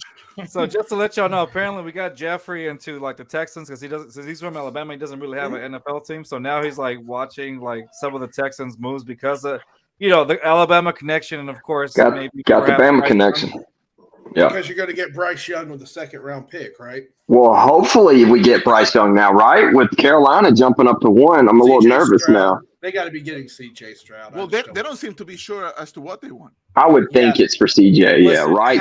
That head coach wants a big body. How hard would we laugh if like it's Richardson? I would piss my Will pants. Levis. Oh my Will God. Levis, bro. They're Will going for Levis. Will No. Oh, If you took anything- Will Levis, I would shit my pants. Like I would just. If it's Richardson, oh my God. Like Carolina would become like the new like Browns or the new Jets. Like they're just, That'd be bad. Well, I wouldn't rule the Jets out just yet. It looks like Rodgers is coming in town, and supposedly, I was just reading this about 20 minutes ago that he's given them a list of free agents he wants them to go get. Yeah, but And it's like all Packers. unless Yeah. they Yeah. go full win now mode, I feel like Rodgers is just going there to get a First of all, let's just talk about this. The Jets wide receiving core is a good. Isn't receiving bad. core. It's not bad. Yeah, It's Garrett better. Wilson and Elijah Moore are not bad options. they're- And they're that decent. defense And was their a defense top is tier very solid. defense Here's the this thing. past year. Here's the thing. It's still the Jets. So But that division's not tough to win anymore. No, not The anymore. Bill, I mean, you got the Bills there, but I would take my chance with them because they're not as dominant and scary as the Patriots were when they were in their run, right? Yes, Like you knew the Patriots were going to win no matter what. Right. every It's year. also Josh Allen's do 2 mistakes every game. Like he Yeah. makes 2, So like a fumble. yeah, or but the something. Jets are due one huge fuck up every season. So Well, look, I'm not, It's been 3 yeah, decades. It's time. I'm not totally against that. It's just, man, I don't know that they've got the weapons for sure. Right, but if will the Jets fight actually it go hard. far, it would be crazy. It would It be. would. Mhm. It would be absolutely nuts, and I think it would totally happen just because I think that Jets team is already set. They're just missing. Oh the yeah, quarterback.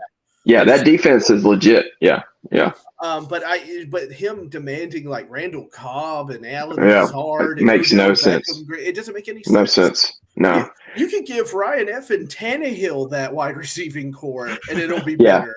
That's a solid receiver core. And you still got the 2 young backs who are both good. The one who got hurt, Bryce Hall or whatever, he'll be back. So I mean, I don't know, it'll be interesting. We'll see if he actually does it. I think he's supposed to officially announce tomorrow. Yep. Looks like We'll see. We'll see Yeah. because there have been talks for the last couple of days. no, I think it's Yeah. official. He's going to go on Pat McAfee now. Yeah, he's going to be on McAfee tomorrow. Yeah. All right. I Hey, don't Jeff, man. really quick, Like I said earlier, I feel like this is a move that he should have done a few years ago. I feel like I'm with you. I feel I like I'm with agree. you on that, late by Bobby. now. I think Wait, you're talking about Yeah. Aaron Rodgers? Yeah. Yeah. Yeah, he should have been should've done gone. Yeah. it 3 years ago. Yeah, I agree. Yeah. All right, Oh, boys, great really call. quick. Jeff, the last time you were here, this is completely out of sports. We nerded out. And We did. we talked about what was it, our Marvel stuff and how disappointed we were with Thor: Love and Love and Thunder. Yeah. Okay, Oh, now, sure. have Don't you talk to seen- me about it. The resident D&D player. Sure. Go talk to him about it. Bryce, So- his wife. He's right. So, okay. Bryce's wife. Did you end up watching? There you go. Look, Infinity Go. Look at that shirt. I'm not jealous. I'm not jealous at all. Where's my shirt? No. No, So- don't be upset. Let me ask you this. So, what do you think of did you watch Quantumania? I'm going to tell you what I did not do. Okay. Watch Quantum Mania. I did not watch Quantumania. I just I did. didn't watch it I either. couldn't make myself go. I could not make. I was like, fuck it, I'll catch on Disney Plus. Same, bro. Now- I was like, I'm gonna wait till that shit it's on stream because I'm not. Yeah, I heard too many mixed reviews to go watch it. That was my Yep. way. I'll just same for me. Even And the I have trailers the- didn't convince me at all. I have the Now, the now note Cocaine note- Bear, I'm in. Oh yeah. Dude, talk about a perfect movie. Like Hey, I told you about Velociraptor. next The year's Velocipaster. Oscars. Next year's Oscars, they're sweeping. Cocaine Bear. Cocaine Bear. I would be so happy if Cocaine Bear just won one random Oscar. Just like best costume or something, you know. Best everything. Best sound effects. Best original screenplay. So, Best original screenplay is kind of wild though. That's I saw Quantumania because I know I heard the negative reviews and I was like, you know what? Let me just go see for myself. Go check it out. Yeah. Let me I'll tell you what, I regretted that. I should have listened to the critic. You should have waited. Yeah. I've heard bad things about it, man. I'm gonna wait and watch it on Disney Plus. Honestly, the only thing that excites me coming up is Guardians 3. Right. And that is about it. Like for me, I think I'm just gonna go into like sit and watch mode and let's just see what kind of happens. Because they're already delaying everything this year. Yeah. I think they know that they've gone too, like they've let this thing get too far out of hand. Oversaturated the market. Yeah.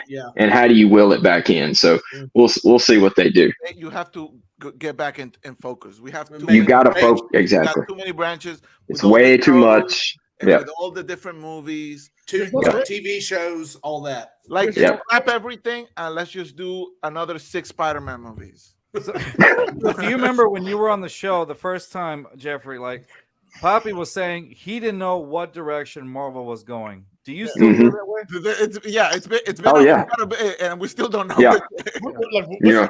What's the end game? There's no. Yeah, I don't think they know. And what really told me is that they don't know is when they came out like last year and announced Kang Dynasty and Secret Wars, right? These are supposed to be the next Infinity War and Endgame, but you're going to get those 2 movies out within like 4 or 5 years. Right. Like it took you 10 years to build to Infinity War and Endgame. We cared about Infinity War and Endgame. Right. You're not going to rush this. You can't have 4 movies a year and 4 TV shows a year to where everybody's scrambling, trying to remember, and it's just too much. You got to. Let me ask you guys this: do you think the fact that the TV shows have hindered the whole MCU over, like as a whole? Because I feel like there's a lot of people who don't watch the TV shows. Yeah, they didn't know who Khan was going into Quantumania and all of that, and people like the new like the Marvels movie coming out. I think next year or whatever. Yeah. I feel like nobody really cares about that because like a lot of people didn't like Captain Marvel. A lot of people didn't watch or didn't like Miss Marvel. Yeah. So it's like, why are we doubling down or tripling down on this? Yeah. On this kind of stuff. You know what I'm saying? Yeah, and I think and people feel like people that I talk to at least that weren't big Marvel people, they were like, okay, so for this movie, do I need to have watched the Scarlet Witch and Vision show? Do I have to watch the Loki show? What does this like? I got to do homework before I go see this movie because this movie does this and da da da da da. And and it did. I think they just blew it out way too big, way too much. Mm-hmm. And now, I think they know that now, and I think they're trying to pull back and wait. What I think is really been the kick in the ass for them is James Gunn going to DC. Yeah. Because he came out with that plan, right? He came out with DC's plan. He laid it out. And the way he laid it out, I think that has Marvel and Disney like, oh shit, this dude was here when we were at our peak. So he knows how to build it. He was part of it. He helped us do this. And then he was also here when we started going downhill. So now he knows what not to do. Right. And now he has all of DC to do it with. But remember, DC is like the Jets. and you take that back. You take that back. Hey, the only good DC movie I've watched in the last 5 years has probably been the last Batman movie and Wonder Woman to an extent. The first one, yeah. Well, the last Batman. I hated the ending. The last Batman with Robert Pattinson, that's not part of. That's not going to be part of their. It's not even part of like the whole universe. Right. And to me, that was a good movie. I agree with that. And then what's the Superman? What's his name? Henry Cavill. Yeah, Henry Cavill. Apparently, he's not coming back at all. Yeah. You tried to bring him back, but then something happened and that fell apart. They're gonna have to do a whole restart because, like, this. Yeah, they Flash are. movie, does anybody even care about the new Flash movie? Because I No. couldn't care. I want to see it And because of I- Michael Keaton. And I think they wanted, and I think if they could have, I think they would have just canceled that whole thing because Ezra Miller is Yeah, a he was complete dipshit. Yeah. And I think they would have liked to just kind of brush that away and gone about their business. But that thing's got too much money in it. Like y'all said, it's got Keaton in it. It's got probably other appearances in it. I wouldn't be surprised if Affleck shows up as Batman. I wouldn't be surprised if other Batmen show up in it. George So Clooney. Christian Bale. yeah. Because that hey, would be tell cool. me, If Christian go watch Bale the trailer showed up- for it. Go watch the trailer for it, and there's somebody definitely on that Christian Bale motorcycle. Oh, I hear you. They're trying to I do the hear whole you. Spider-Man thing. They're trying to do the Yeah. whole Well, Spider. because that's what the Flash does, though. Well, that's what it is. Yeah, it's their version of the multiverse thing. Yeah, for sure. I Well, feel. I think feel they should like, just scrap the whole thing uh-huh. and then just start from zero. Bro, you still don't Yeah, watch and I think that's what DC's gonna do. I think once this Flash movie comes out, and Gunn's already laid out his plan, I think his plan is kind of them moving in the restarted direction. Yeah. Marvel, also, like, on the a other lot of hand, the who knows? Guardians of the Galaxy folks, like a lot of them are done with Marvel too. Like I know Mhm. Pratt, and so is but And that's Dave why I don't feel that Bautista. confident about the new Guardians movie. Yeah, Yeah, Well, I Pratt's mean, you know, already said he's going to DC. Say it again. Oh, Pratt's going to DC with Yeah, Gunn. exactly. He's going to go work with Gunn. Yeah. Yeah, so he's literally taking the whole Guardians over there almost. Oh, he'll pull whoever he wants. Yeah, because Gunn. Yeah.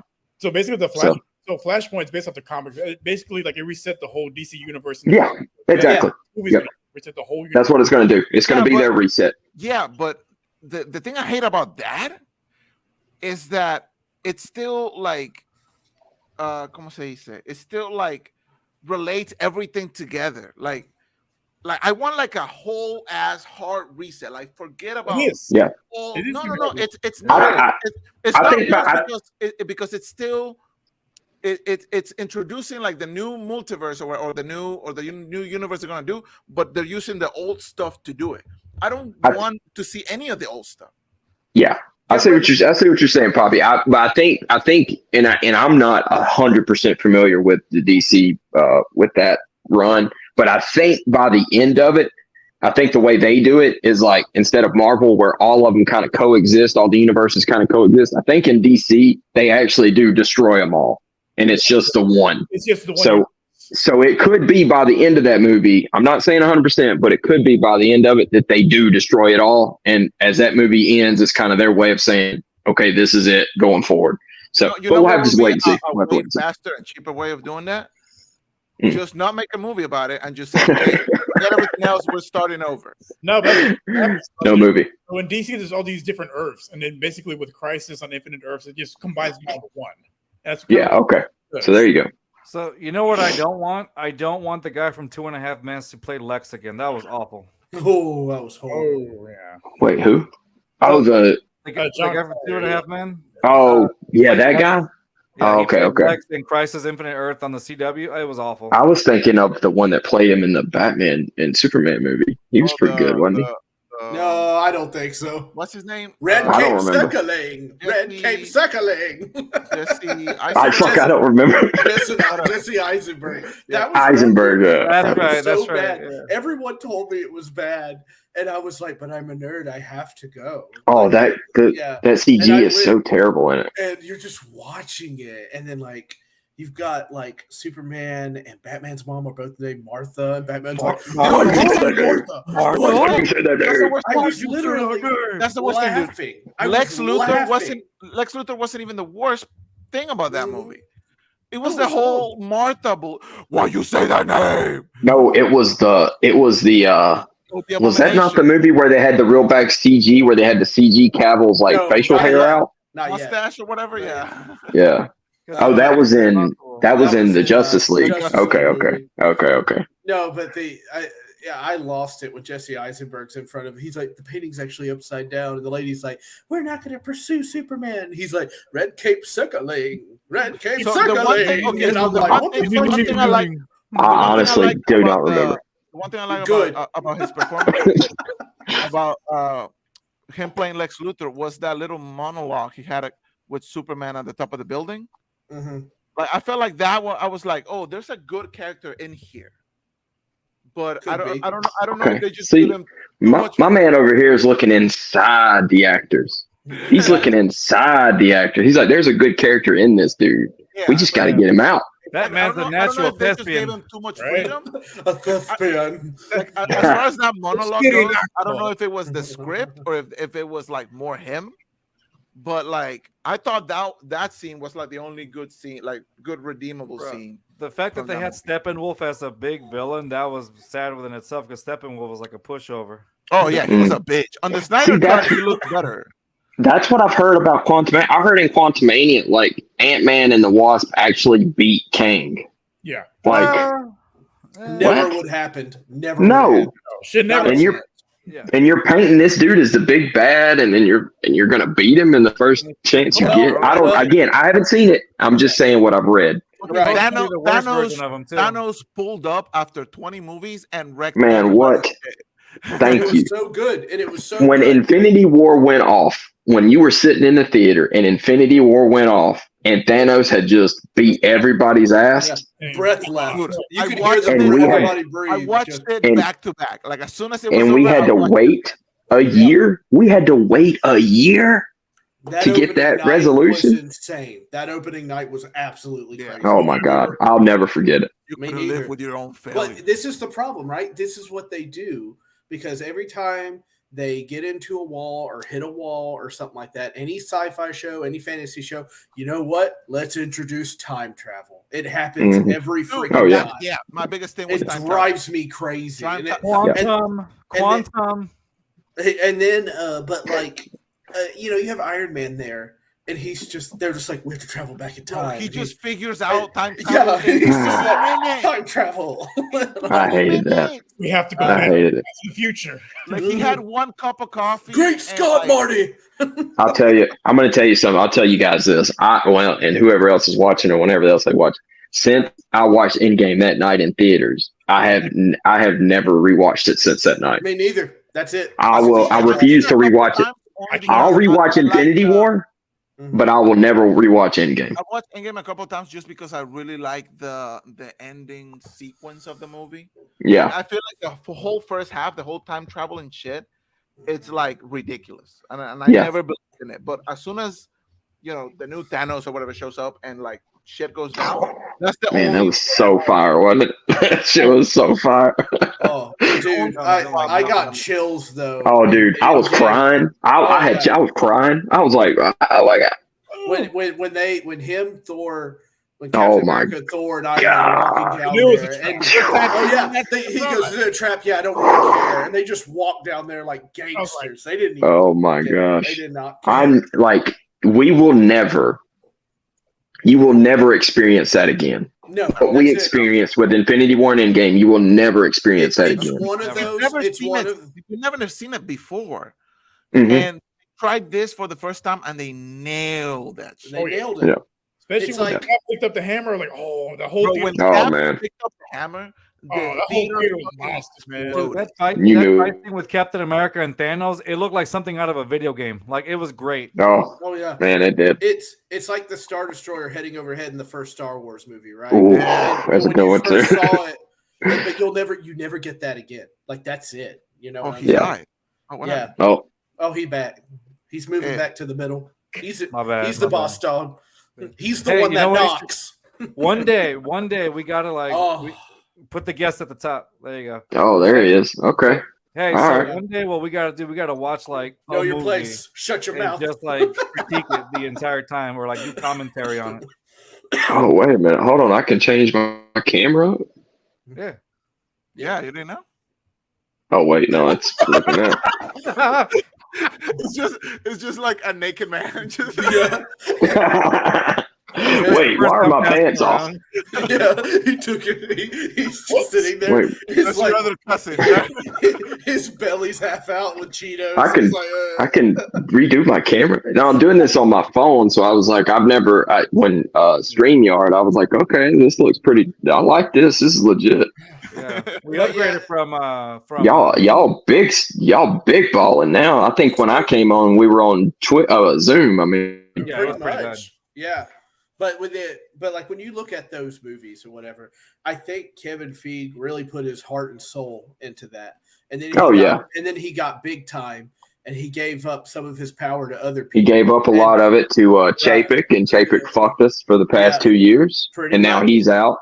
Iger's back, and now you kind of have to right the ship. They did the same thing with Star Wars, right? Kathleen It's gonna be Kennedy's in charge, and then Jon Favreau got a hold of it. Now you got the Mandalorian, Man, and they've been killing it. They've been killing and it. I freaking love Andor. Andor is terrific. Andor is good. Andor is good. Yeah. I think Andor is for like those old school Star Wars fans, the ones that don't want to see the cameos. No lightsabers, no nothing. Yeah, it's no just lightsabers. gritty. It's just gritty. I'm on a hard huge. Star Wars.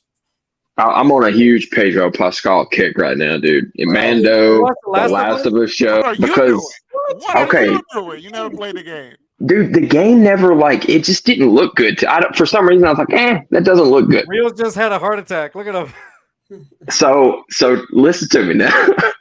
So the show comes on. I'm like, all right, I'm gonna give it a shot. Let's dive into this game. Let's see what it's about. Pedro Pascal inspired me to play The Last of Us. So I'm running through it right now. I think I'm about halfway, I would think. Are you showing it on your YouTube channel? I'm not because this one I wanted to kind of experience real quick, and so I'm not like taking my time going through it. Because I do want to get to the second one before the second season comes out. Okay. So you're in for a treat. Damn, No, let's not say anything, Rios. Let's not say anything. It's gonna hurt. No, let's not say anything. Let's not say anything. It's gonna hurt. So I unfortunately know what happens. Oh, okay. Yeah, I know. Well, that's the only thing I know. I don't know like how the story plays out. Got it. So, but dude, I'll be honest. Like the show was killer. The show was unbelievable, and I'm enjoying the game. I'm enjoying the game a lot right now. Let me ask you guys something about the last episode, and I just want you to tell me yes or no. Okay. Do they have the giraffes? Yes. Yes. They have real ones. Real ones. Yeah, not CG. Okay. Yeah. That's all Everybody thought they were CG. Yeah. Rios has the smile of a kid at the zoo. He's like, they were real ones. Yeah, they that was pretty cool. And then the way that, again, I'm not gonna. Okay, let me say this, and this will be the last thing I say about it. And I don't think this isn't spoiler, right? Because you said you played the game, right, Poppy? Yeah. Okay. So when the way they filmed it, when he's going back through the hospital. Oh, okay. The way they filmed it for that show, man, bro. When I tell you, I had to get up. I was like, let me stand the fuck up. Dude, I'm like gonna tell you, it's so fire, dude. I can't. I need you to hurry up and watch it. When I played that game on hard, I was getting my ass kicked so much on that level, bro. Yeah. I put it down for like 3 months before I went back. Dude, the way they filmed it, so good. It's so good and so intense. Am I gonna cry because the game had me in tears? You're gonna cry. You're gonna cry. I've cried twice. I've cried twice in the show. I cried the first episode when his daughter. Bro, when his daughter got shot, it hit me.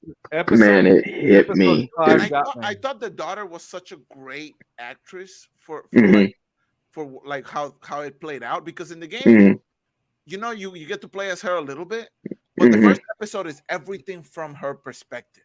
And I was like, dude, like this show, like they're doing something special. Oh yeah, it hit me. Bro, the second time I cried was not this last episode. No. It was this episode right before this one, where Ellie is in the cabin with the crazy cannibal people. Oh, I love that episode. Okay, and so when she comes out, so I'm good, right? I've watched the whole episode. I'm good. I'm like, damn, this shit's fire. She comes out and Joel grabs her, and then when she turns around, he goes, "I got you, baby girl." You know what pissed me off about that moment, bro? When I tell you, I lost it. I was like, You know what pissed me off about that moment though? Is that he like snuck up on her. Oh yeah. He didn't go like, Hey, Ellie, what's up? Like, are you okay? He's like, No, come here. just grabs her, bro. Yeah. It's for Yeah. dramatic effect. It's like, Yeah. why is Gandalf reaching out and grabbing Frodo, going, "Is it a secret? Is it like he's in the darkness?" You know. Can we all agree that Pedro It's a bad Pascal idea. is this generation's version of Danny Tanner? Yeah, you're absolutely right. Oh, He is. Pedro Pascal is a national treasure, and he should be protected at all costs. Yeah. Dude, did you watch that movie with him and Nicolas Cage? I laughed my ass off. So I haven't. I haven't. I haven't seen it, but I've heard it's it was great. very funny. And Pedro I haven't. Pascal and Nicolas Cage are very funny. All right, really quick, Like, guys. honestly, like I haven't laughed at SNL for a No, long Carlos, we're talking all night. I'm time. at the top. I haven't I laughed get at side. SNL for a long time. When Pedro Pascal was on that shit, bro, I was laughing, bro. I was dying, bro. The Mario Kart thing of the The Mario Kart. Let's go. It's a me. Oh yeah. Mario. That was perfect. Bowser's All got right, his cigar. I have to show the interview that I had with Dan. Oh, okay. Yes. So I will tell you this, guys. It is about 15 to 20 minutes long. So if y'all need to go for it. But if not, then if y'all want to sit there and watch the interview, Dan's the guy that basically took a shot on us and got us into this whole Let's Talk Sports thing. So like I said, if you guys want to stick around, go for it. It's like good 15, 20 minutes, and it's the only way that I could get it in. Just by Oh well, yeah, because I'll probably have to dip on that. But before I go, let me say this one thing. I wrote a couple things down just real fast. I'll do it real quick. So first off, 44% of podcasters stop creating after their third episode. All right.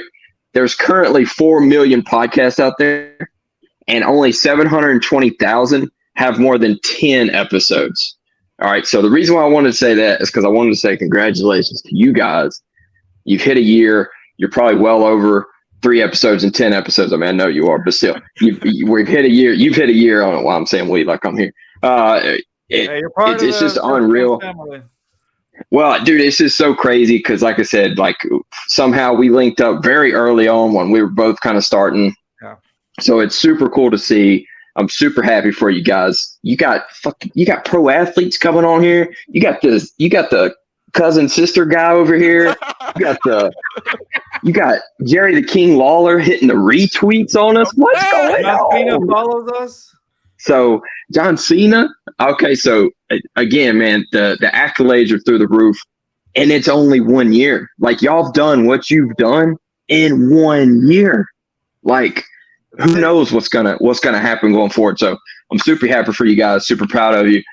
I'll come on whenever. Now that I know I can do the StreamYard on my setup here. So y'all keep doing your thing. Just salute to all of y'all. Y'all are killing it. Appreciate you, man. Thanks for coming on the show, man. I appreciate you. We'll hit Yeah. you up again. We're gonna nerd out. All right, man. Yeah, please do. Y'all have a good one. Take it All right, easy, man. brother. We'll see you. Thank All right, you. buddy. Bye, Jeffrey. Peace. Yeah, see ya. All right, so I gotta show the Dan thing because I know I gotta end up going a little bit, but I want to show y'all the interview. Just sit back and again, y'all can, just sit and watch it. It was pretty cool. I got to know more about Dan, and that's what I needed to know because I wanna make sure that everybody knows like what kind of person he is, and he's such a great dude. So anyway, Do you censor yourself? What the fuck was that? no, because I was getting on my dog because he's over here like barking. So Yeah. just kick All him. right. Just kick him. Yeah, just kick him. Stop calling your girlfriend that. Damn, bro, that's Hey. my sister, bro. Come on. Mwah. You want to get kicked? Like, she'll do it. Not saying by me, not like I'm threatening you in any way. We love her, man. We can throw a grenade and run out of the room. All right, hold on. There we go. Okay. Oh boy, damn. Can y'all see something now? Nope. You see your old mug. I don't think it's so ugly, Carlos. Thank you, man. Appreciate you. Hold on. See, he just brushes me off every time. I like it better this way. Yeah. Hey, what's up, bro? Poppy. All right, here we go. Now you sound like my cousin. All right. Poppy. Hey, that's you. I know. All right, here we go. His screensaver's him. Type the letter P real quick on your. No. All right, here we go, y'all. You hear me? Yeah. good. We're All good. right. Awesome. All right. So, hey guys, this is Carlos from the You look Just so Fans ugly. podcast, and I have the honor and the privilege to have Dan on the show today. We're doing a interview. My guys aren't here because schedule, and as you can see, I'm in my car today because I am in a doctor's appointment. But I could not miss this interview with Dan. Dan has been. You guys have heard me talk about Dan. Like in the show, I always have to bring up his name because Dan has been such a pivotal part of our growth for the Just Fans podcast over the last year. As you know, we're going to celebrate our 1-year anniversary. It's coming up, and just being, the fact that Dan has been such an integral part of it is just amazing. And so I wanted you guys to know just who Dan is, and like I said, I'm privileged enough to have Dan today on the show with us. So Dan, let him know what's up, Dan. Yeah, Uncle Carlos, and yeah, I've been looking forward to this, and yeah, honored to be your guest. I appreciate it, Dan. So yeah, Dan. So let me ask you this: for those of you, for those viewers who are, who have seen our podcast but are not too familiar with you, Dan, can you tell us a little bit about yourself? Like, as far as like, where did you grow up in, and where did you grow up? Essentially, I'm from the UK, near London, but Essex. Most people in the States won't necessarily know where that is, but the best way I can describe it is 45 minutes from London. So, what most people call more a village type area. Okay, so it's like villages around, like the outskirts of like London, basically, right? Yeah. Gotcha. Okay, yeah, we have that. That's so. Rios, our other co-host, he lives like that on the outskirts of Houston. So we kind of understand exactly what he's talking about. Even in the interview, in the butthole of Houston, Texas, which is fairly close to Houston. I'd say probably about 35 minutes. Your house is real nice, though. The neighborhood is actually nice. I see that. That makes sense. The outskirts of it. So let me ask you, how did you get started with Let's Talk Sports? I know you posted here and there, but I want our viewers to hear from you. Like, how did you get started with Let's Talk Sports, and what was the idea behind it? Well, essentially, I started during the pandemic, so coming up to 3 years ago. I always had a itch to do podcasting, but Carlos can tell you this, I'm quite low on confidence. I never really did it, but essentially I'm completely housebound. Haven't been able to get out of the house for like 8 years now. So sports, well, it's important to obviously probably everyone watching this podcast, but to me it's an increased importance because it's something to fill up the day, but not just that, it's my contact with the outside world, if you will. So during the pandemic, when there was no sports, that was a bit of a problem. So that gave me the push to do it, if you will, and it was very much rudimentary. I'm not the most tech savvy anyway, but it was just off my phone. Neither are we. 2 or 3 minute like breaking news videos about Premier League soccer or the New York Jets. It was never really meant to be a network or anything like that. And over time, I thought I'd best do interviews, and it essentially ended up where I'd do an interview with a couple of people, and they said, well, I wouldn't mind being a co-host with you. And obviously it just went like that, sort of developed over time, and it was never planned to be a network, but it's really just to connect with people and some interaction what I was craving. That's amazing. You just started it to, like you said, to have like, with the outside world or whatnot, but now it's turned into this, like I'm not sure if you know how much impact you've had on people or if you are, then I hope that's a good feeling for you to have. You've had such a great impact on all these podcasts that, podcasts of people that I guess had like the same idea of starting a podcast just to see what happens. And now you have like a whole network full of those type of podcasts. Like, how does that make you feel knowing that, just a few years ago, you just started by yourself and then suddenly now you have like a whole network of podcasts? How does that make you feel, Dan? It does make me feel good. I mean, I say every one of my podcasts are like family because they generally are. They're my only, and you guys are only people I speak to from the outside world. So it's one of those. I didn't know what I wanted Let's Talk Sports to be, but one thing I did know is I wanted it to be welcoming to all fan bases and a safe place, if you will. Part of the reason why you obviously run into groups and when you try and interact, you'd run into odd toxic persons. So that's one thing what I didn't want Let's Talk Sports to be. And I think we did a right job. I always say most people know about sports, but I want the best people, not just the best sports people. And I think we do a pretty good job at Good doing thing, 'cause that. I'm not. I don't know shit about anything. Any red sports. Yeah, I don't think so either.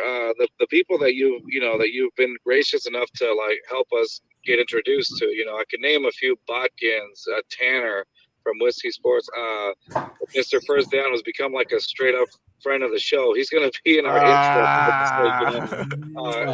My adoring public. Guys that we've met, and that's just to name a few, because you've introduced us to a whole variety of people we didn't even I know. can't believe out of all the people you actually mentioned, Mr. First Down. What you do and what you've done with. Did you not see me? I was like, we've been very grateful to be a part of this. So I always talk to the guys, and I think we recorded an episode on Tuesday that got released Wednesday with with one of the local guys here in Houston named H-Town Wheelhouse, who's part of the Locked On Astros podcast. So he's a pretty legit guy.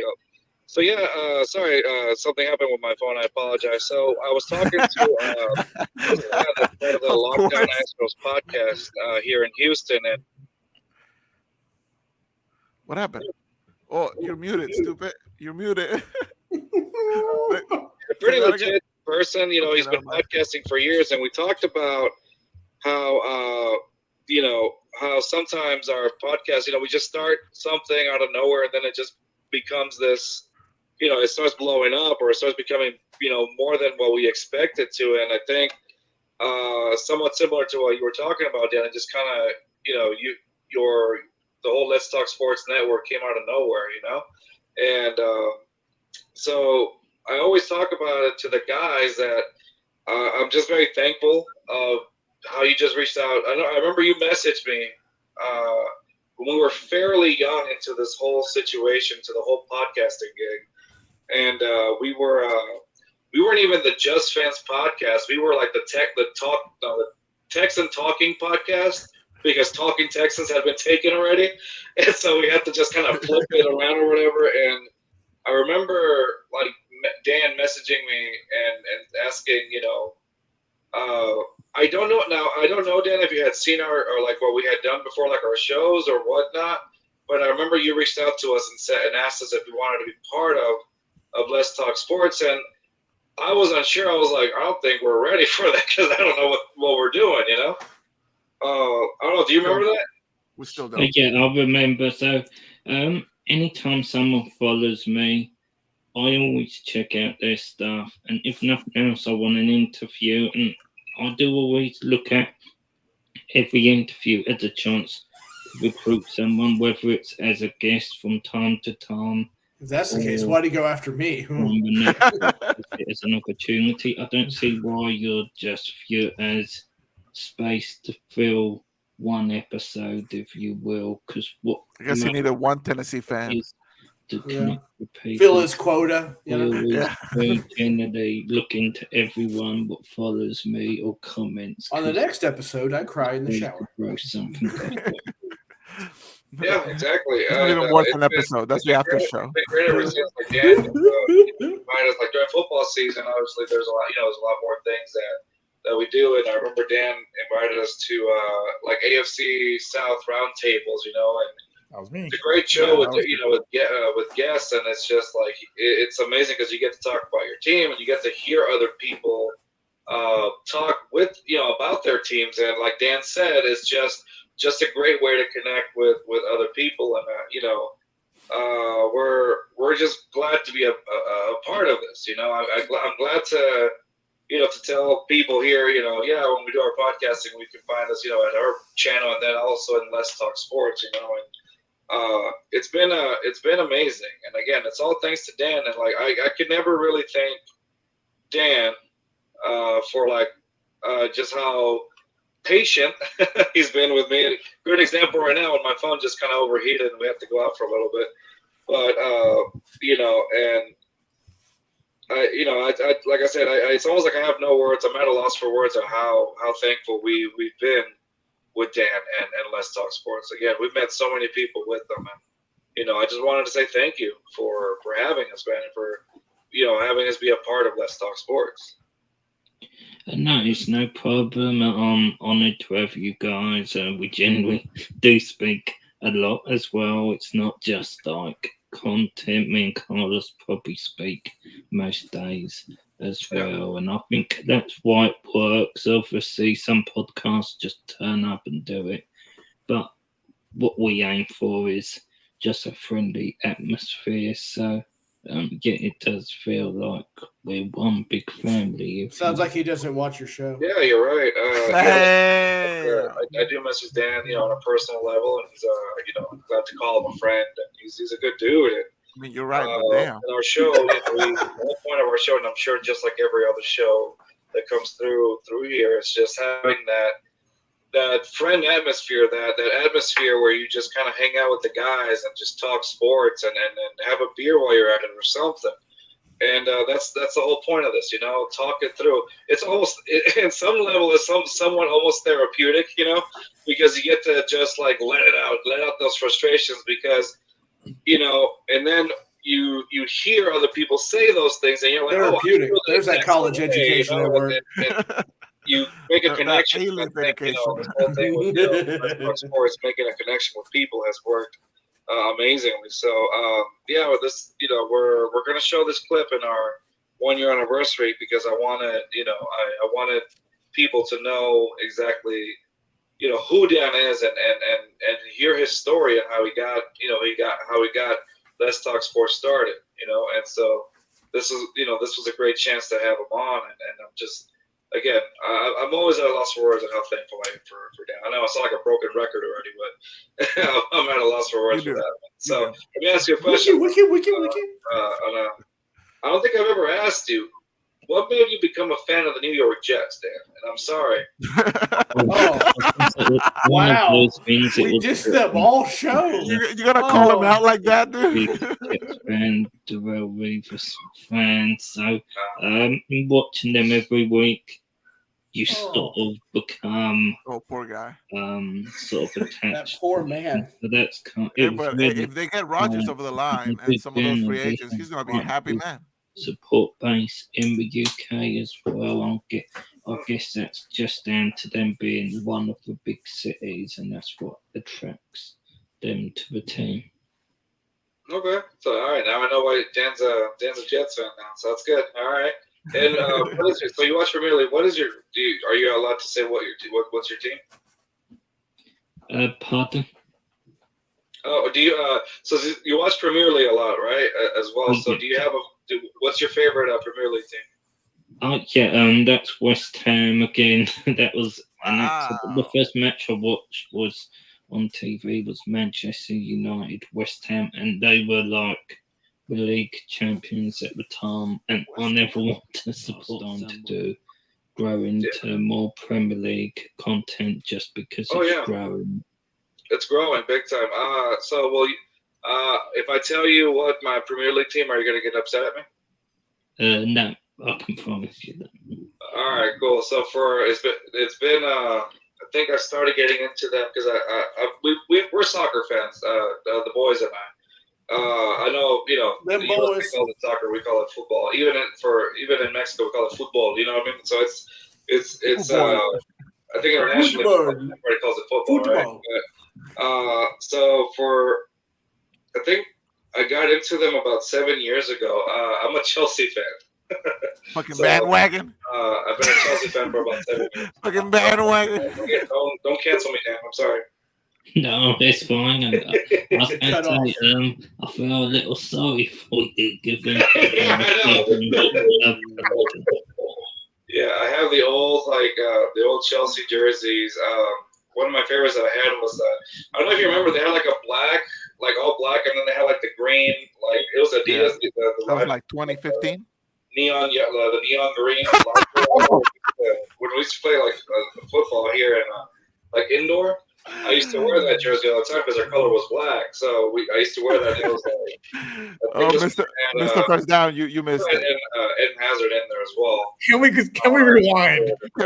Can we look at that picture again, Carlos? Before they traded to Madrid, but that's what I used to wear that jersey all the time because our color was black, and then they had like the green. Look at this! Look at this! A specimen of a man. Yeah. He said, "Not today, motherfucker." He's got that dog in him. Look at, he's like nothing. It ain't getting by me. He's locked in, bro. Look at it. Yeah, step on this field. I dare you. I dare you. On this team, we fight for that inch. Here's Achilles. Yeah. Look at the stare. Look at the stare. He's like, step to me. Came out to do a crossover. Bring me Thanos. You gonna catch these hands. You could live with your own failure. Where would that lead you?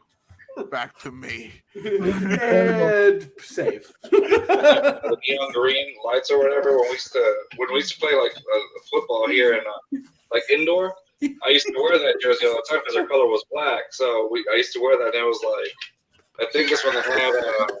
They still had Eden Hazard in there as well as a forward, and then before they traded to Madrid. But that's when Chelsea was like. Well, I used to like Chelsea a lot during that time, but now I'm like, yeah, I got Christian Pulisic here and there, but not. God damn, who's that? Too big of a fan. I mean, sorry, I take that back. I'm a fan of Chelsea still, but I'm not as hardcore as I was. Bandwagon. Kind of falling off a bit, It hurts so bad. When they had Conte, and not Conte, I like N'Golo Conte, but when they had I forgot what his name. He was a coach. He had the long hair. Antonio. Conte? Antonio Conte? No, but anyway, the whole point is, yeah, I like Chelsea. So sorry, Dan. Don't cancel me out of the show. I promise. No problem. I was going to say one of my contributors is a Millwall fan, so people find that funny because West Ham and Millwall are. I was going to say they're rivalry. Yeah.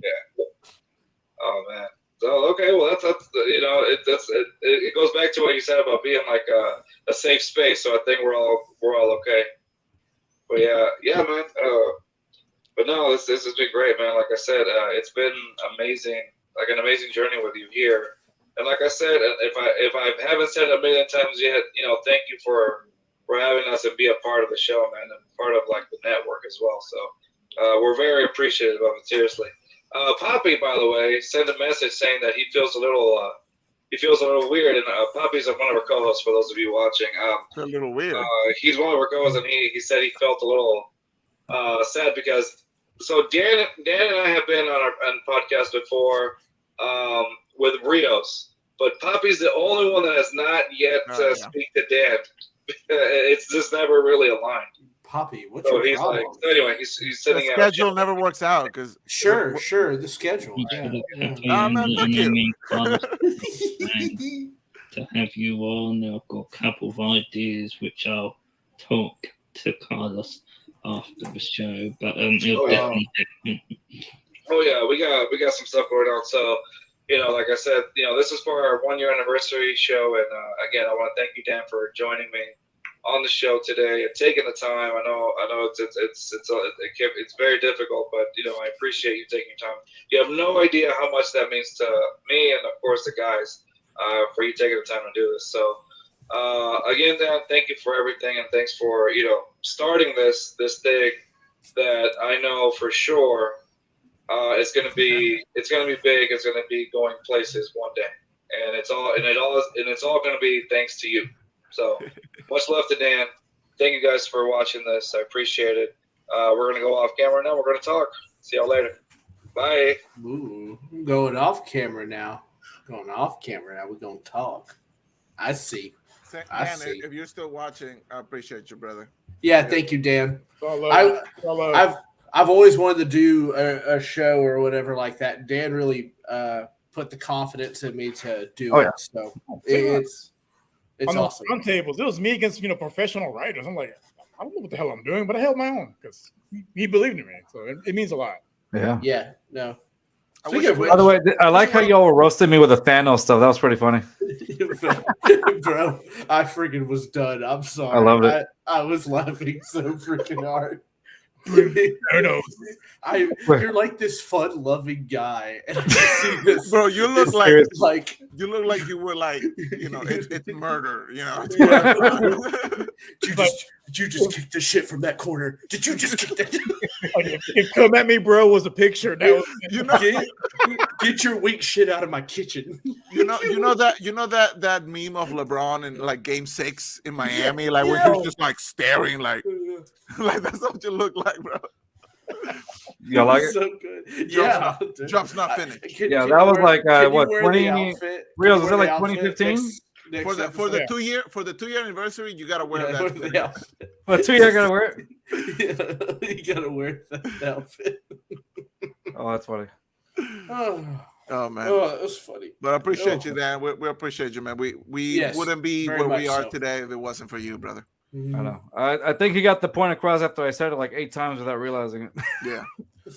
And West Ham is not a bad shout, man. Like actually root for them. Good number. Actually root for them. All right, y'all. Well, we're gonna end the show today. That was Only 1 year. 3 hours. 3 hours later. We're gonna end the show. I appreciate all of our still alive. Appreciate every single guest that came in. Everyone except for Mr. First Down. Oh, hey! If you're gonna say that, if Fanboy Unleashed is out tomorrow at 7:30 Central, my guest is Calvin Timms. He is a Patriots fan, so I can't wait to discuss with him. How do you feel about cheating all those times? I mean, he's gonna cancel the show now. Bro, Brady's gonna come back week 1, bro. The music is gonna hit. He's gonna come in with the money in the bank. If he's a real Patriots fan, he'll go, Tommy's coming back. Chowder. Go pop the car in the yard. Oh God. All right, y'all. Thanks again for joining us. For those of you who stuck around, appreciate y'all. Peace. Here's to another year. We'll see y'all around. See you next week. Bye.